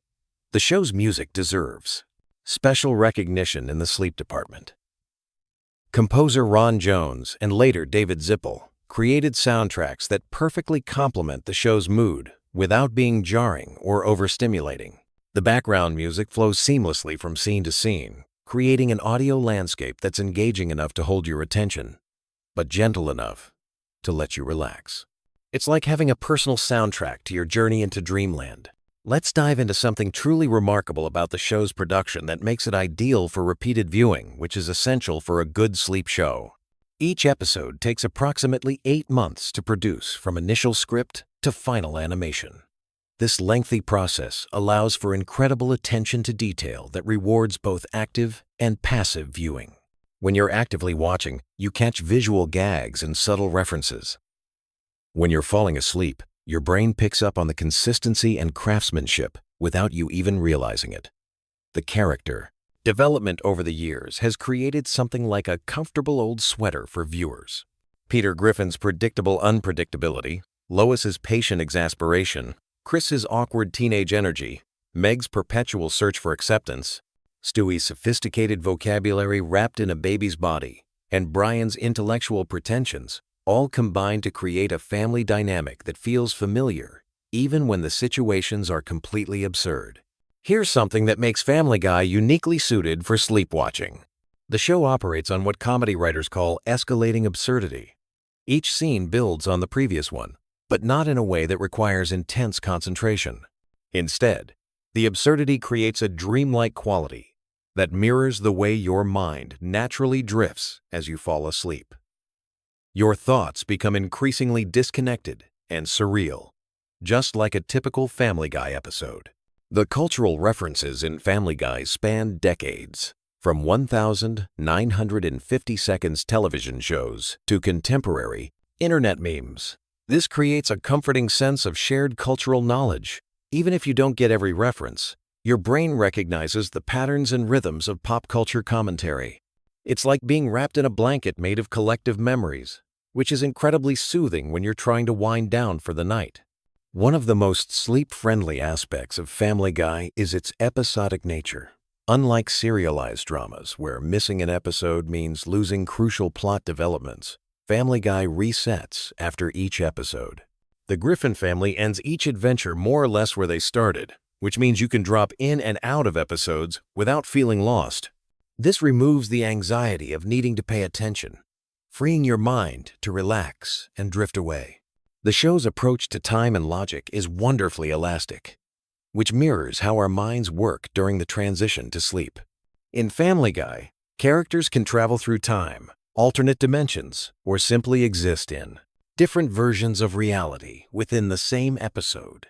This flexible relationship with continuity creates a dreamlike atmosphere where anything is possible, but nothing really matters, perfectly matching the mental state you want to achieve before sleep.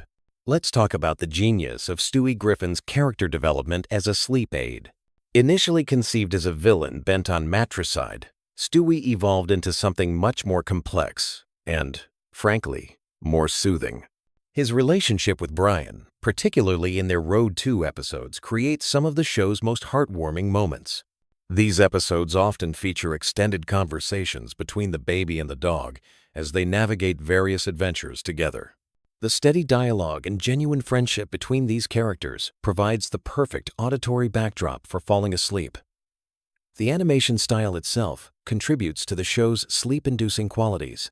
The character designs are simple and clean, with bold colors and clear lines that don't strain the eyes during those moments when you're peeking at the screen. The movements are fluid but not hyperkinetic, creating a visual rhythm that's more lulling than stimulating. Even the explosions and action sequences maintain a cartoon quality that feels safe and non-threatening. Here's a fascinating production detail that affects how the show functions as a sleep aid. The dialogue is recorded first. Then the animation is created to match the voice performances. This process, called prelay, means that the timing and rhythm of every line delivery is precisely crafted before any visuals are created. The result is incredibly natural-sounding dialogue that flows like real conversation, making it easy for your brain to process even when you're not fully conscious. The show's handling of music and sound effects is particularly sleep-friendly. Unlike action movies or dramas that use sudden loud noises to create tension, Family Guy maintains relatively consistent audio levels throughout each episode. The sound mixing is designed for television broadcast, which means it's optimized for consistent volume levels that won't jolt you awake with unexpected loud moments. Family Guy's relationship with its own absurdity creates what psychologists call cognitive ease. When a show acknowledges its own ridiculousness, it removes the mental effort required to make sense of what you're watching. You don't need to analyze character motivations or predict plot developments because the show itself admits that logic isn't the point. This cognitive ease is incredibly valuable when you're trying to turn off your analytical mind and prepare for sleep. The recurring characters and settings in Family Guy create a sense of home that's perfect for bedtime viewing. The Griffin House, the Drunken Clam Bar, Quahog's various locations, NS.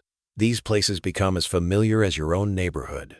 This familiarity triggers a psychological response, similar to being in Arn, your childhood bedroom, creating feelings of safety and comfort that naturally promote sleep. One of the most overlooked aspects of Family Guy's sleepworthiness is its emotional consistency. While the situations are wildly unpredictable, the emotional core of the show remains stable. Peter loves his family despite being selfish and immature. Lois tries to hold everything together while maintaining her own identity. The kids navigate growing up with parents who are essentially overgrown children themselves. These emotional truths provide an anchor of stability beneath all the chaos. The show's use of cultural nostalgia taps into what researchers call nostalgic reverie, a mental state that naturally promotes relaxation and positive feelings. Whether it's referencing classic movies, old television shows, or bygone eras, Family Guy constantly evokes the warm feelings associated with remembering better times. This nostalgic quality makes the show feel like comfort food for your brain. Here's something remarkable about the show's longevity that contributes to its effectiveness as a sleep aid. With over 400 episodes spanning more than 2 decades, Family Guy offers an enormous library of content that you can cycle through without repetition becoming boring. The sheer volume of episodes means you can watch for months without seeing the same episode twice, but the consistent formula means every episode feels familiar enough to be comforting. The character of Glenn Quagmire, despite his often problematic behavior, serves an important function in the show's sleep ecosystem. His predictable catchphrases and exaggerated personality traits create audio cues that your brain recognizes instantly. When you hear giggity, your subconscious knows exactly where you are in the Family Guy universe, providing a sense of orientation even when you're barely conscious. The show's approach to violence and conflict is uniquely suited for bedtime viewing. Unlike realistic dramas where violence has consequences and emotional weight, Family Guy treats physical comedy like old-school cartoons. Characters can be blown up, flattened, or injured in spectacular ways, but they always bounce back without lasting harm. This removes the stress and anxiety that realistic violence might create when you're trying to relax. Family Guy's relationship with its own timeline creates a dreamlike quality that mirrors how memories work during sleep. Characters reference events that may or may not have happened in previous episodes, and the show's continuity is deliberately loose and inconsistent. This mirrors how your brain processes information during sleep, connecting random memories and experiences in ways that don't always make logical sense. The writing style of Family Guy incorporates what comedy experts call stream of consciousness humor. Jokes flow into each other through loose associations rather than rigid logical connections. This style mimics the way thoughts naturally drift when you're falling asleep, making it easy for your mind to follow along without requiring focused attention. One often overlooked element that makes Family Guy perfect for sleep is its treatment of time within episodes. Unlike shows that maintain strict chronological order, Family Guy freely jumps between past, present, and future, often within the same scene. This fluid relationship with time removes the pressure to follow a linear narrative, allowing your mind to drift in and out of attention without losing track of what's happening. The show's ensemble cast creates multiple entry points for your attention throughout each episode. If Peter's storyline doesn't hold your interest, Stewie and Brian might be having an intriguing conversation. If the main plot becomes too energetic, there's usually a quieter subplot running in parallel. This variety ensures that there's always something appropriate for whatever level of consciousness you're experiencing. The color palette used in Family Guy is specifically designed to be easy on the eyes. The bright, primary colors are bold enough to be visible in low-light conditions, but not so intense that they're overstimulating. The backgrounds use muted tones that don't compete with the character animation, creating a visual environment that's engaging but not exhausting. Here's a production secret that affects how the show works as a sleep aid. The recording sessions for Family Guy often involve the voice actors improvising and riffing off each other, creating natural conversational rhythms that aren't always present in more scripted shows. These improvisational moments add an organic quality to the dialogue that makes it feel like overhearing real conversations, which is inherently soothing. The show's use of callback humor creates what psychologists call recognition pleasure, the satisfaction of understanding references to previous episodes or jokes. This creates a reward system for regular viewers that doesn't require intense concentration. Even when you're half asleep, your brain still experiences the mild pleasure of recognizing familiar references, reinforcing positive associations with the viewing experience. Family Guy's approach to celebrity impressions and parodies provides another layer of comfort for sleepy viewers. The impressions are usually exaggerated enough to be immediately recognizable, but not so precise that they require focused attention to appreciate. Whether it's a parody of a famous movie scene or an impression of a well-known celebrity, these elements provide familiar touchstones that help anchor your drifting attention. The show's treatment of its own mistakes and inconsistencies is refreshingly honest and, paradoxically, quite soothing. Characters occasionally break the fourth wall to acknowledge plot holes or continuity errors, which removes any pressure you might feel to make sense of everything you're seeing. This meta-humor creates a sense that you're in on the joke, fostering a feeling of inclusion and comfort. The pacing of Family Guy episodes is carefully designed to maintain interest without creating urgency. Unlike action shows that use rapid cuts and escalating tension to keep viewers engaged, Family Guy uses a more relaxed rhythm that allows for natural breathing room between jokes and plot developments. This pacing aligns well with the slowing brain activity that occurs as you transition towards sleep. One final thought as we wind down together. The true genius of Family Guy as a sleep aid lies in its fundamental paradox. It's a show about a dysfunctional family that somehow makes you feel like part of a functional one. Despite all their flaws, fights, and ridiculous adventures, the Griffin family always comes back together.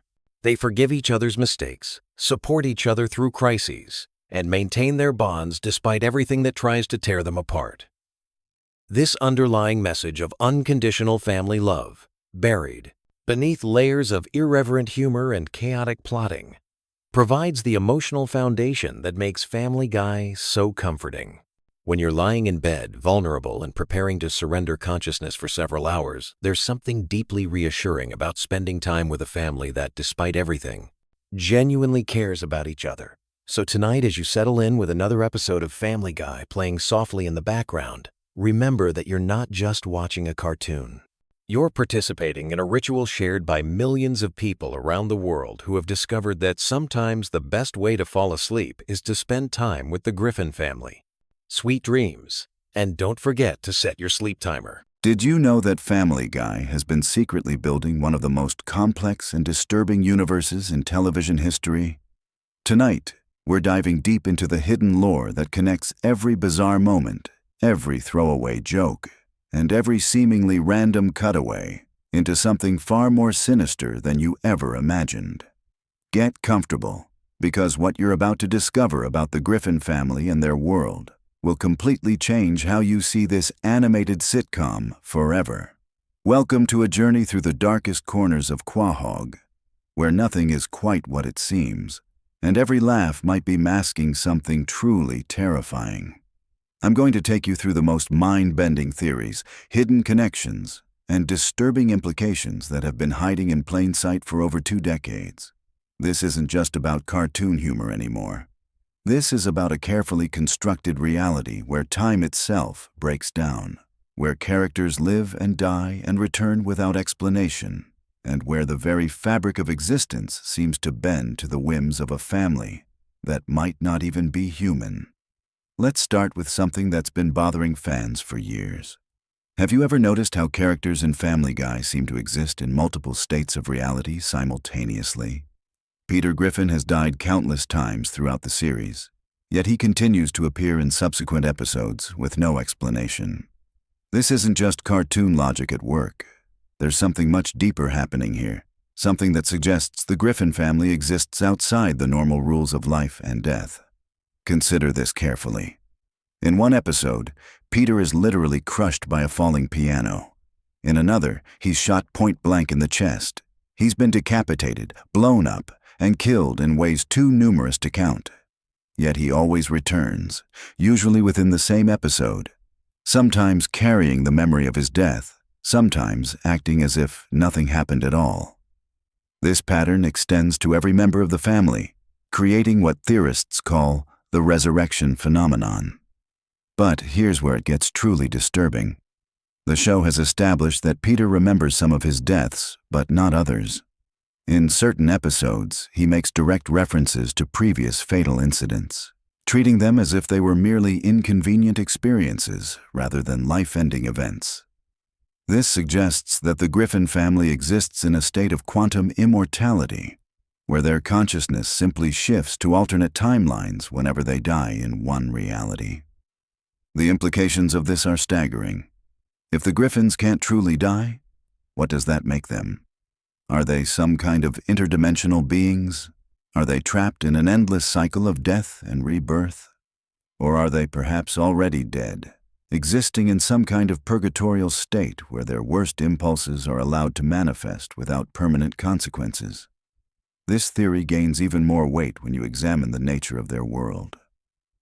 Quahog, Rhode Island, isn't just an ordinary small town. It's a place where the laws of physics bend and break on a daily basis.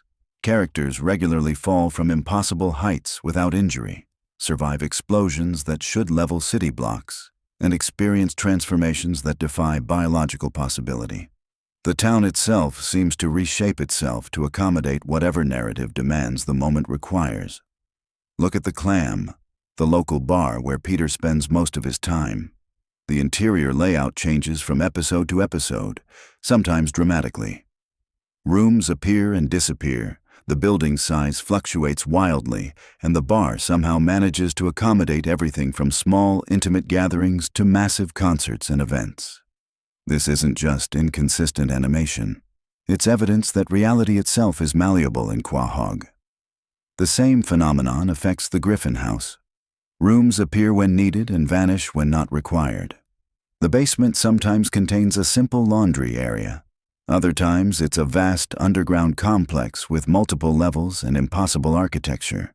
The house has been destroyed and rebuilt so many times that it's essentially become a ship of Theseus' paradox. At what point did the original Griffin home cease to exist and become something else entirely? But the most disturbing aspect of Family Guy lore involves the nature of time itself in this universe. The show has been running for over 20 years, yet the characters haven't aged. Stewie remains a baby, Meg is still a teenager, and Chris continues through high school perpetually. This isn't just a cartoon convention.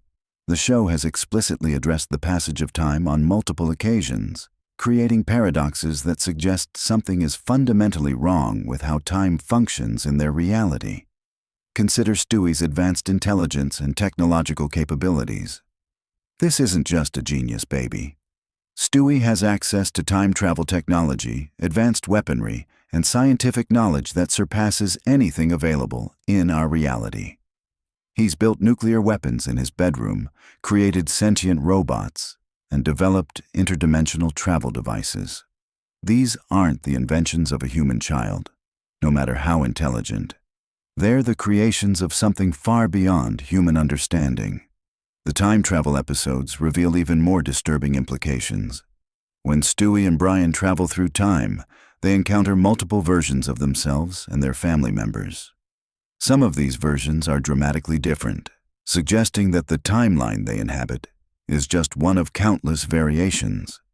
In some timelines, the family members have different personalities, different relationships, and different fates. This raises the question of whether the Griffins we follow are even the original versions of these characters, or just one set among infinite possibilities. Brian's character provides another piece of this cosmic puzzle. He's a dog who walks upright, drives cars, drinks alcohol, and engages in complex philosophical discussions. The show treats this as perfectly normal, but the implications are horrifying when you consider the biological impossibility of his existence. Brian isn't just an anthropomorphic cartoon character. He's an aberration, a violation of natural law that somehow exists within this distorted reality. Brian's atheism becomes particularly significant in this context. He's the only character who consistently questions the nature of existence and reality. His philosophical discussions with Stewie often touch on themes of mortality, consciousness, and the meaning of existence. It's as if Brian is the only character who recognizes that their reality is fundamentally wrong, yet he's trapped within it just like everyone else. The show's treatment of religion and spirituality adds another layer to this mystery. Characters regularly encounter divine beings, travel to heaven and hell, and interact with supernatural forces. These aren't metaphorical episodes or dreams. They're presented as literal experiences within the show's canon. Death himself is a recurring character, depicted as a fallible being who can be tricked, bargained with, or even temporarily replaced. This suggests that the afterlife in the Family Guy universe is just as chaotic and rule-bending as the mortal realm. Peter's encounters with God reveal perhaps the most disturbing aspect of this reality. God is portrayed as incompetent, petty, and frequently absent from his duties. He makes mistakes, gets involved in trivial disputes, and seems to have lost control of his own creation. If God himself is fallible and chaotic in this universe, it explains why reality operates with such inconsistent and disturbing rules. The chicken fights represent another crucial element in understanding the true nature of this reality. Peter's battles with Ernie the giant chicken aren't just random comedy sequences. They're reality-breaking events that cause massive destruction across Quahog, yet somehow never result in permanent consequences. Buildings are destroyed, innocent people are presumably killed, and the entire infrastructure of the town is regularly devastated. Yet everything returns to normal by the next episode, as if these catastrophic events never happened. This suggests that Quahog exists in a state of constant reset, where major traumatic events are simply erased from collective memory. The townspeople continue their lives as if nothing happened, which implies either mass amnesia or the existence of multiple parallel realities that overlap and replace each other. The chicken fights might actually be tears in the fabric of reality itself, moments when the artificial nature of their world becomes visible through the chaos. The cutaway gags provide even more evidence of reality distortion. When Peter begins a story with his characteristic phrase about a time that's worse than something else, the narrative literally shifts to a completely different reality. These aren't just flashbacks or memories. They're alternate dimensions where different rules apply and different versions of history have played out. The fact that Peter can access these realities at will suggests he has some level of interdimensional awareness or control. Some of these cutaway realities are obviously fictional, referencing movies, television shows, or historical events.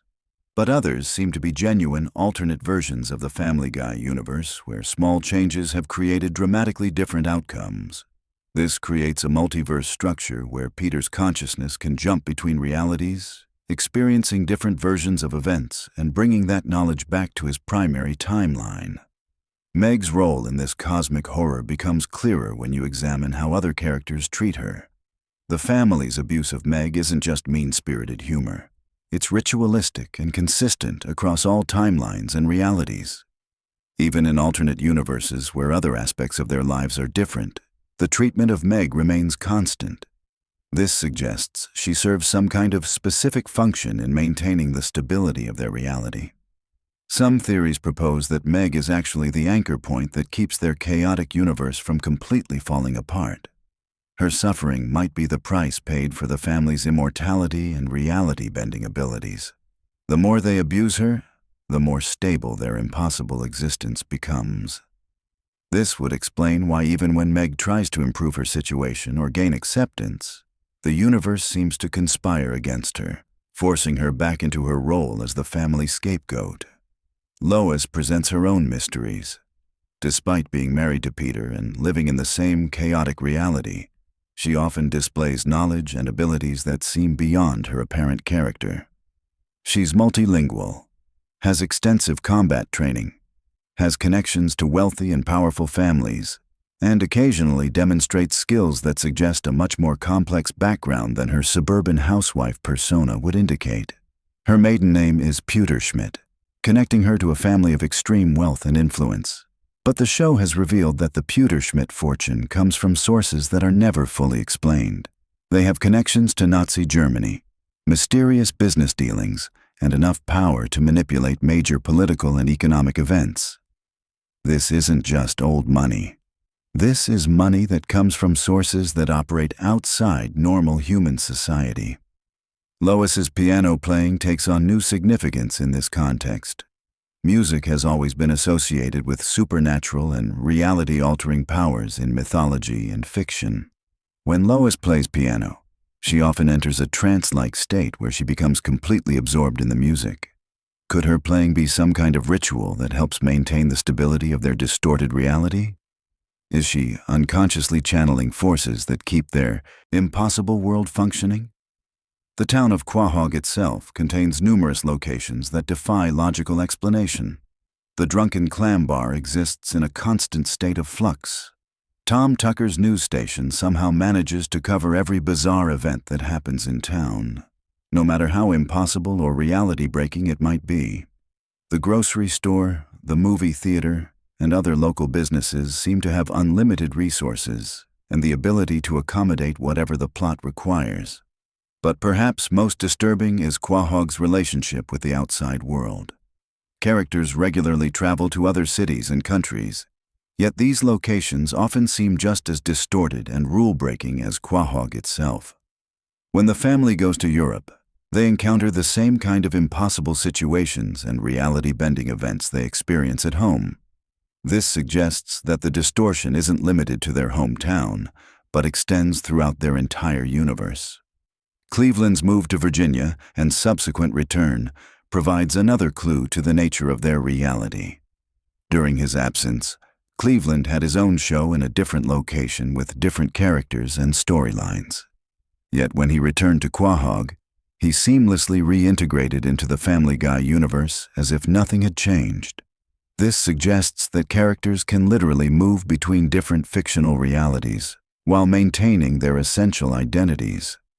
The evil monkey in Chris's closet represents one of the most obvious supernatural elements that the family accepts without question.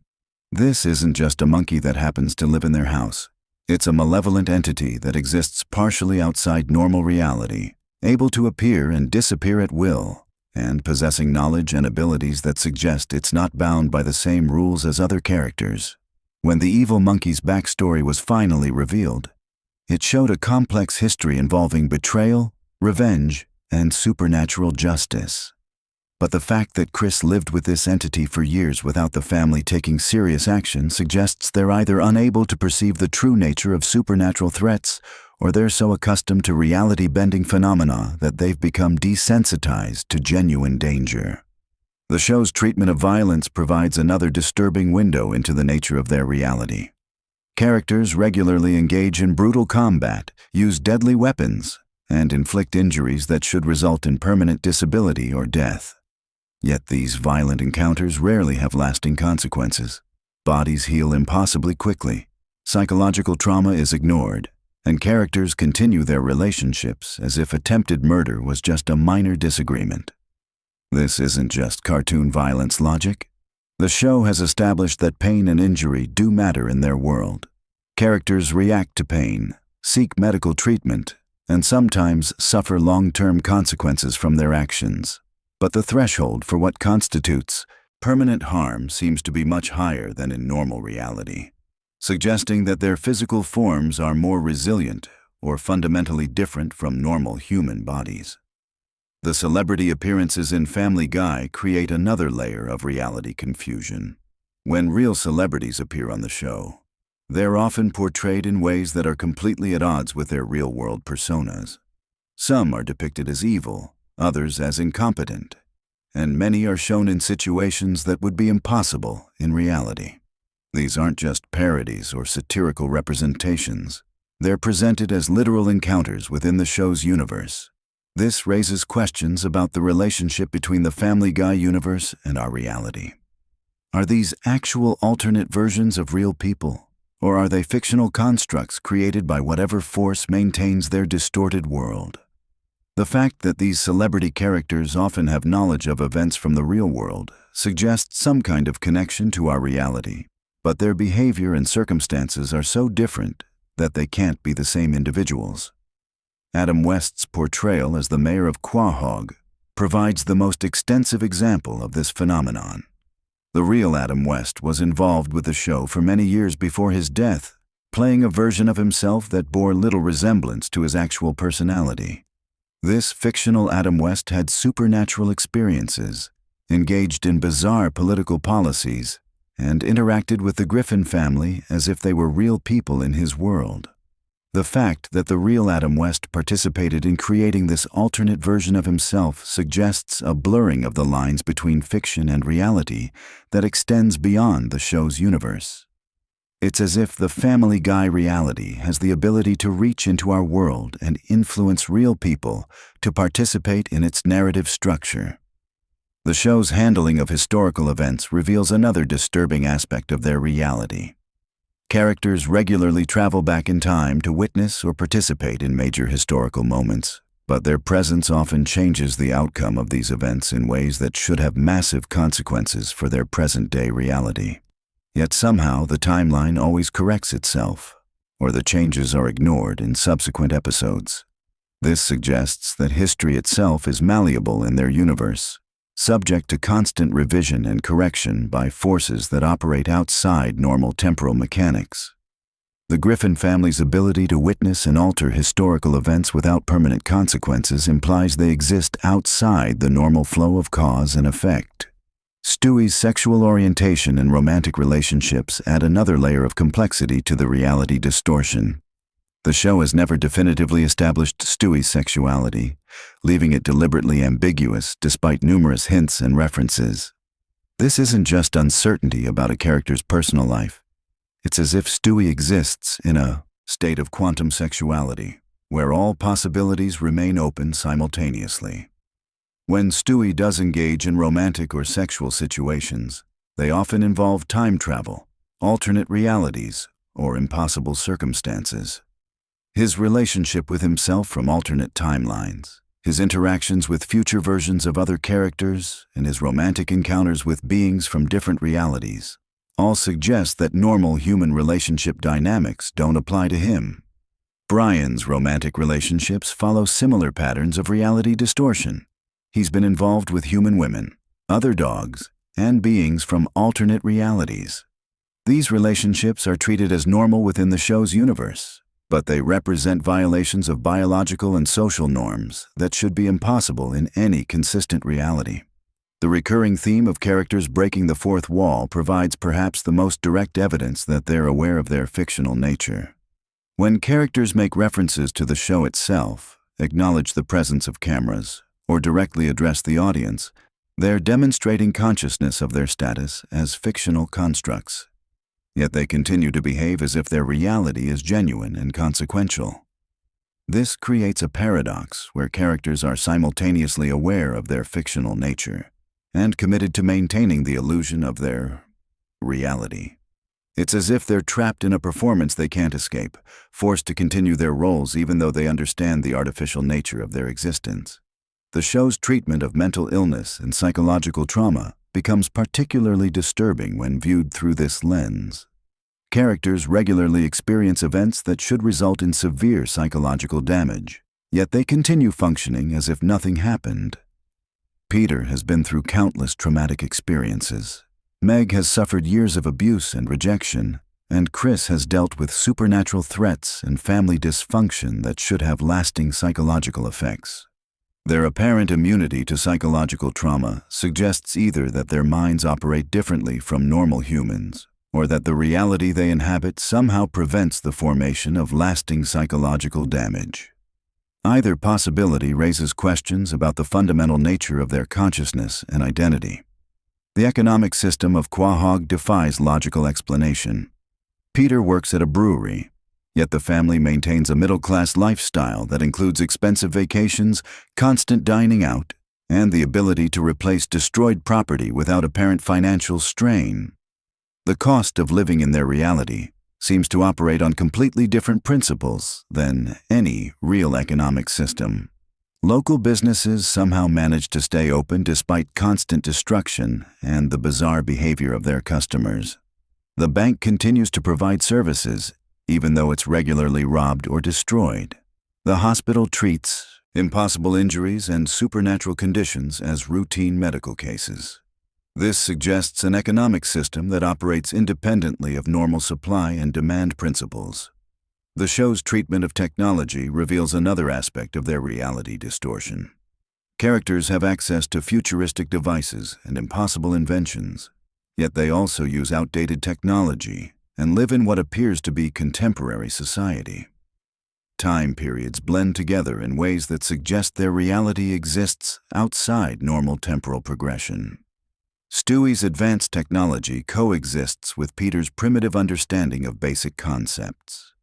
Lois uses modern communication devices while also displaying knowledge of historical events that she shouldn't have witnessed. This temporal confusion extends throughout their universe, creating a reality where past, present, and future exist simultaneously. The educational system in Quahog provides another window into the distorted nature of their reality. Chris and Meg attend high school, yet their education seems to consist primarily of bizarre adventures and encounters with supernatural phenomena. Their teachers are often incompetent or malevolent, and the curriculum appears to have no connection to real educational standards. Despite this chaotic educational environment, the characters somehow maintain enough knowledge to function in society. They can read, write, and perform basic mathematical calculations when the plot requires it, yet they also display shocking ignorance about fundamental concepts. This selective competence suggests that knowledge in their reality is distributed based on narrative necessity rather than logical learning processes. Religious and spiritual experiences in the Family Guy universe are treated as literal events rather than matters of faith or belief. Characters regularly encounter angels, demons, divine beings, and supernatural forces as physical presences in their world. These encounters often contradict established religious doctrines and present theological concepts in chaotic and illogical ways. The fact that multiple religious and spiritual systems seem to exist simultaneously in their reality suggests a universe where belief itself shapes existence. Different characters' spiritual experiences reflect their personal expectations rather than consistent universal truths, implying that reality adapts itself to accommodate conflicting belief systems. As we reach the end of this exploration into the hidden depths of Family Guy lore, the picture that emerges is far more complex and disturbing than the surface comedy would suggest. We're looking at a universe where the fundamental laws of reality are constantly in flux, where consciousness and identity operate on principles that defy normal understanding, and where the characters exist in a state of perpetual uncertainty about their own nature and existence. The Griffin family isn't just a dysfunctional cartoon family. They're entities, trapped in a reality that operates outside the normal rules of existence, forced to repeat patterns of behavior while occasionally glimpsing the artificial nature of their world. Their immortality comes at the cost of genuine growth and change. Their relationships are defined by roles they cannot escape, and their reality is maintained through forces they cannot understand or control. This hidden lore transforms Family Guy from a simple, animated comedy into something resembling cosmic horror, where the greatest terror isn't monsters or supernatural threats, but the gradual realization that existence itself might be fundamentally meaningless and arbitrary. The character's ability to laugh and find humor in their situation becomes an act of defiance against the absurdity of their existence, or perhaps the only coping mechanism available to consciousness trapped in an impossible reality. Sweet dreams, and remember that sometimes the most disturbing truths hide behind the most innocent laughter. Did you know that Family Guy has been secretly building one of the most complex fictional universes on television for over 2 decades? And tonight we're diving deep into every hidden connection, conspiracy theory, and mind-bending detail that will either put you to sleep or keep you awake all night thinking about how Brian Griffin might actually be the smartest character in animated television history. Welcome to the most comprehensive exploration of Family Guy lore ever assembled, where we'll uncover the hidden patterns that connect seemingly random episodes across 20-plus seasons, reveal the dark psychological underpinnings of Peter Griffin's behavior, and examine why this seemingly simple animated sitcom contains more philosophical depth than most people realize. Let's start with something that seems innocent on the surface but becomes deeply unsettling when you really think about it. The fact that Stewie Griffin, a 1-year-old baby, possesses technology that surpasses anything available in our current reality. His time machine alone represents engineering capabilities that would revolutionize human civilization. Yet nobody in his family seems to notice or care that their infant has created devices that violate the fundamental laws of physics as we understand them. The implications of Stewie's inventions extend far beyond simple comedy. When you consider that he's built ray guns, mind control devices, teleportation equipment, and vehicles capable of interdimensional travel, all while maintaining the physical and cognitive limitations of a toddler. This suggests either that the Griffin family exists in a universe where the laws of science operate completely differently, or that Stewie himself represents something far more extraordinary than a precocious child. Think about the episodes where Stewie travels through time and encounters multiple versions of himself from different timelines. Each iteration of Stewie possesses the same impossible technological capabilities, which implies that his genius transcends individual timeline variations. This consistency across dimensional boundaries suggests that Stewie's intelligence might be a fundamental constant in the Family Guy multiverse, rather than a random genetic anomaly. But here's where things get really interesting when we examine the relationship between Stewie's technological capabilities and Brian's intellectual development throughout the series. Brian Griffin starts as a relatively normal talking dog who enjoys literature and maintains liberal political views. However, as the seasons progress, his personality becomes increasingly complex, cynical, and philosophically sophisticated, almost as if he's being influenced by prolonged exposure to Stewie's advanced technology and interdimensional adventures. The evolution of Brian's character raises questions about the nature of consciousness and intelligence in the Family Guy universe. If a dog can develop human-level cognitive abilities and engage in complex, philosophical discussions, then what does this say about the fundamental nature of reality in Quahog? The fact that Brian's intelligence continues expanding throughout the series while other characters remain relatively static suggests that something unique is happening to him. Specifically, consider the episodes where Brian dies and is replaced by Vinny, the replacement dog, who, despite being the same species, lacks Brian's intellectual capabilities. This proves that Brian's intelligence isn't simply a species-wide trait, but something specifically tied to his individual consciousness. The temporary replacement storyline also demonstrates how integral Brian has become to the family dynamic, not just as a pet, but as a legitimate family member whose absence creates genuine emotional trauma. The relationship between Brian and Stewie represents one of the most complex friendships in animated television, spanning adventures through time, space, and alternate dimensions. Their bond transcends typical pet-owner relationships and approaches something resembling true intellectual partnership.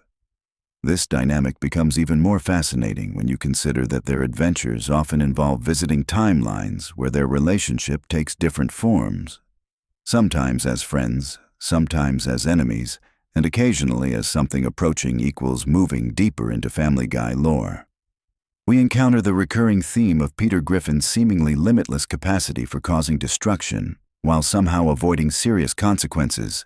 Peter has crashed vehicles through buildings, started international incidents, caused environmental disasters, and engaged in behavior that would realistically result in imprisonment or death. Yet he continues living his suburban lifestyle with minimal repercussions for his actions. This pattern suggests that Peter might exist within some kind of protective narrative bubble, where conventional rules of cause and effect don't apply in the same way they would for normal people.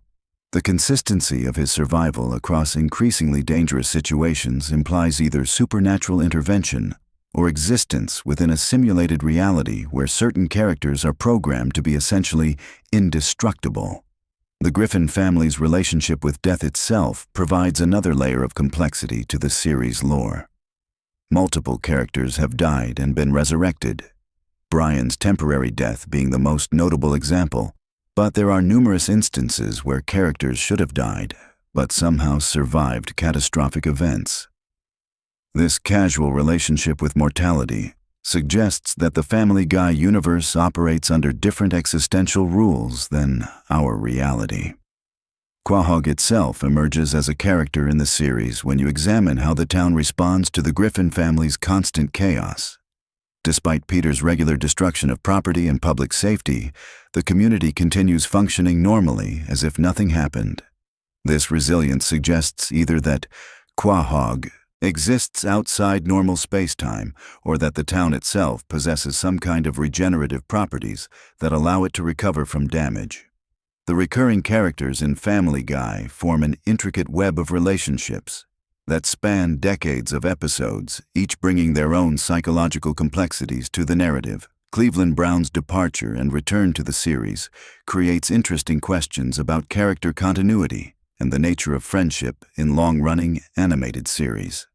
His experiences in his own spin-off show technically exist within the same universe, but rarely get referenced in Family Guy proper, creating a kind of parallel narrative space.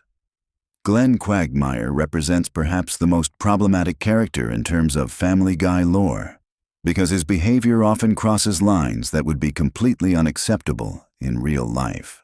Yet he's treated as a quirky neighbor rather than a legitimate threat. This treatment reveals something disturbing about the moral framework of the Family Guy universe, where certain types of harmful behavior are normalized through repetition and comedic presentation. The Chicken Man fights between Peter and Ernie. The giant chicken deserves special attention because they represent some of the most elaborately choreographed sequences in the entire series.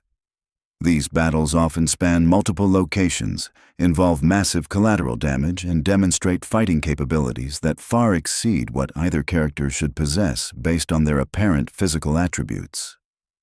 The chicken fights serve as almost mythological episodes within the series where normal rules are completely suspended.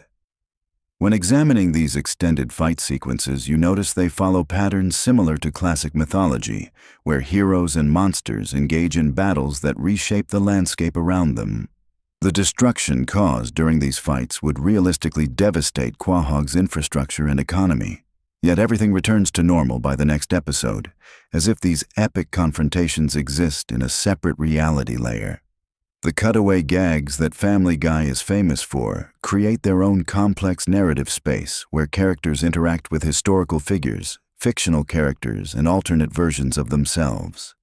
These brief sequences often contain more concentrated storytelling than entire episodes of other shows, and they've created a vast library of micro-narratives that exist alongside the main Family Guy timeline. Some cutaway gags reference each other across seasons, creating a meta-narrative about the nature of memory and storytelling within the Family Guy universe. The fact that characters sometimes remember events from cutaway gags in later episodes suggests that these sequences aren't just comedic diversions but actual experiences that exist within the characters' shared reality. The show's treatment of religion and spirituality adds another layer to its lore, with multiple episodes exploring different afterlife concepts. Divine intervention scenarios and questions about the nature of good and evil. Death appears as a recurring character who seems genuinely concerned about maintaining cosmic balance, which implies that the Family Guy universe operates under specific metaphysical rules. Episodes featuring death reveal that the afterlife in Family Guy functions more like a bureaucracy than a spiritual realm with specific procedures for soul collection and processing. This bureaucratic approach to mortality suggests that existence in the Family Guy universe might be more regulated and systematic than it initially appears, despite the surface-level chaos. The time travel episodes create fascinating paradoxes and timeline complications that the show sometimes acknowledges and sometimes completely ignores. This inconsistent approach to temporal mechanics suggests that time itself might function differently in the Family Guy universe, perhaps operating more like a narrative device than a fixed physical law. Stewie's time travel adventures often involve meeting historical figures who react to him as if talking babies are perfectly normal. This consistency across different time periods implies that the unusual characteristics of Family Guy characters might be universal constants that exist across all timelines rather than modern anomalies. The show's relationship with celebrity culture creates interesting questions about the nature of reality within its universe. Real celebrities often appear as themselves, but they interact with the fictional Griffin family as if they're legitimate public figures. This blending of real and fictional personalities suggests that the Family Guy universe might exist parallel to our own reality rather than completely separate from it. When celebrities appear in Family Guy, they often display exaggerated versions of their public personas, which raises questions about whether these are the actual celebrities or fictional representations based on public perception. The show's treatment of celebrity interactions reveals something interesting about how fictional universes can comment on and interact with real-world culture. The evolution of animation quality throughout Family Guy's run creates its own meta-narrative about the nature of visual reality within the show. Early episodes feature simpler animation styles, while later seasons display increasingly sophisticated visual effects. This progression mirrors technological advancement in our reality, but within the show it might represent something deeper about the nature of visual perception in the Family Guy universe. Episodes that specifically reference the show's animation style or production history create fascinating recursive loops where characters become aware of their fictional nature without fully breaking the fourth wall. These moments suggest that the characters might exist on multiple levels of reality simultaneously, both as fictional constructs and as conscious beings within their own universe. The Griffin family's economic situation provides another layer of complexity because Peter's job history and income level should realistically make their lifestyle impossible. Yet they maintain a suburban home, support multiple vehicles, and finance Stewie's expensive scientific experiments. This economic impossibility suggests that traditional rules of finance and resource management don't apply in the Family Guy universe. Episodes that focus on the family's financial struggles reveal that they do face economic consequences, but these problems get resolved through increasingly absurd means that wouldn't work in real life. This pattern implies that the Griffin family exists within a narrative framework where problems require narrative solutions rather than realistic ones. The show's treatment of education and intelligence creates interesting patterns when you examine how different characters learn and grow.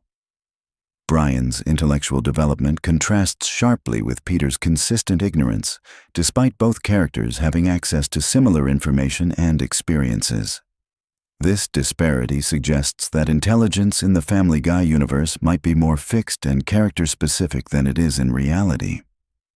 Stewie's advanced knowledge, despite his infant status, raises questions about how learning and development work in this fictional universe. His vocabulary and technical expertise far exceed what any child could realistically possess. Yet other baby characters in the show display normal infant behavior. This inconsistency implies that Stewie's intelligence might be supernatural rather than developmental. The recurring theme of alternate dimensions and parallel universes in Family Guy creates a complex multiverse structure where different versions of familiar characters exist with varying personality traits and life circumstances. These alternate reality episodes suggest that the main Family Guy timeline is just one possible configuration among infinite variations. When characters travel between dimensions, they often encounter versions of themselves that made different life choices or develop different personality traits. This concept implies that character identity in the Family Guy universe might be more fluid and circumstantial than it initially appears. The multiverse episodes also raise questions about free will and determinism within the show's cosmology. The show's approach to historical events creates fascinating anachronisms and alternative history scenarios that suggest the Family Guy universe might exist in a timeline that diverges from our own reality in subtle but important ways. Episodes set in historical periods often include modern elements that shouldn't exist, which implies either time travel influence or an alternate historical development. Family Guy's treatment of technology advancement shows interesting patterns where some innovations appear decades ahead of schedule, while others lag behind realistic development timelines. This inconsistent technological progression suggests that innovation in the Family Guy universe might be driven by different factors than in our reality. The psychological depth of individual characters becomes more apparent when you examine their behavior patterns across multiple seasons. Peter's childlike wonder and destructive impulses suggest possible developmental disorders or psychological trauma that the show explores through comedy rather than serious analysis. This approach reveals character complexity while maintaining entertainment value. Brian's intellectual pretensions and emotional vulnerabilities create a character study about the relationship between intelligence and happiness. His struggles with depression, alcoholism, and unfulfilled artistic ambitions represent serious psychological themes disguised as animated comedy. This layered characterization demonstrates how Family Guy uses humor to explore deeper human experiences. Lois Griffin's role as the family anchor reveals interesting dynamics about gender roles and family stability in dysfunctional households. Her ability to maintain sanity while managing Peter's chaos, Stewie's schemes, and the general dysfunction suggests either extraordinary psychological resilience or possible supernatural intervention.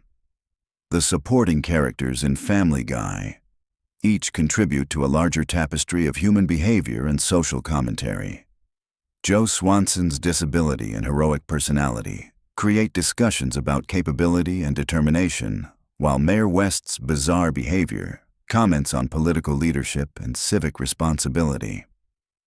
As we reach the end of this exploration into Family Guy lore, it becomes clear that what appears to be a simple animated sitcom actually contains layers of philosophical complexity, psychological depth, and narrative sophistication that reward careful analysis.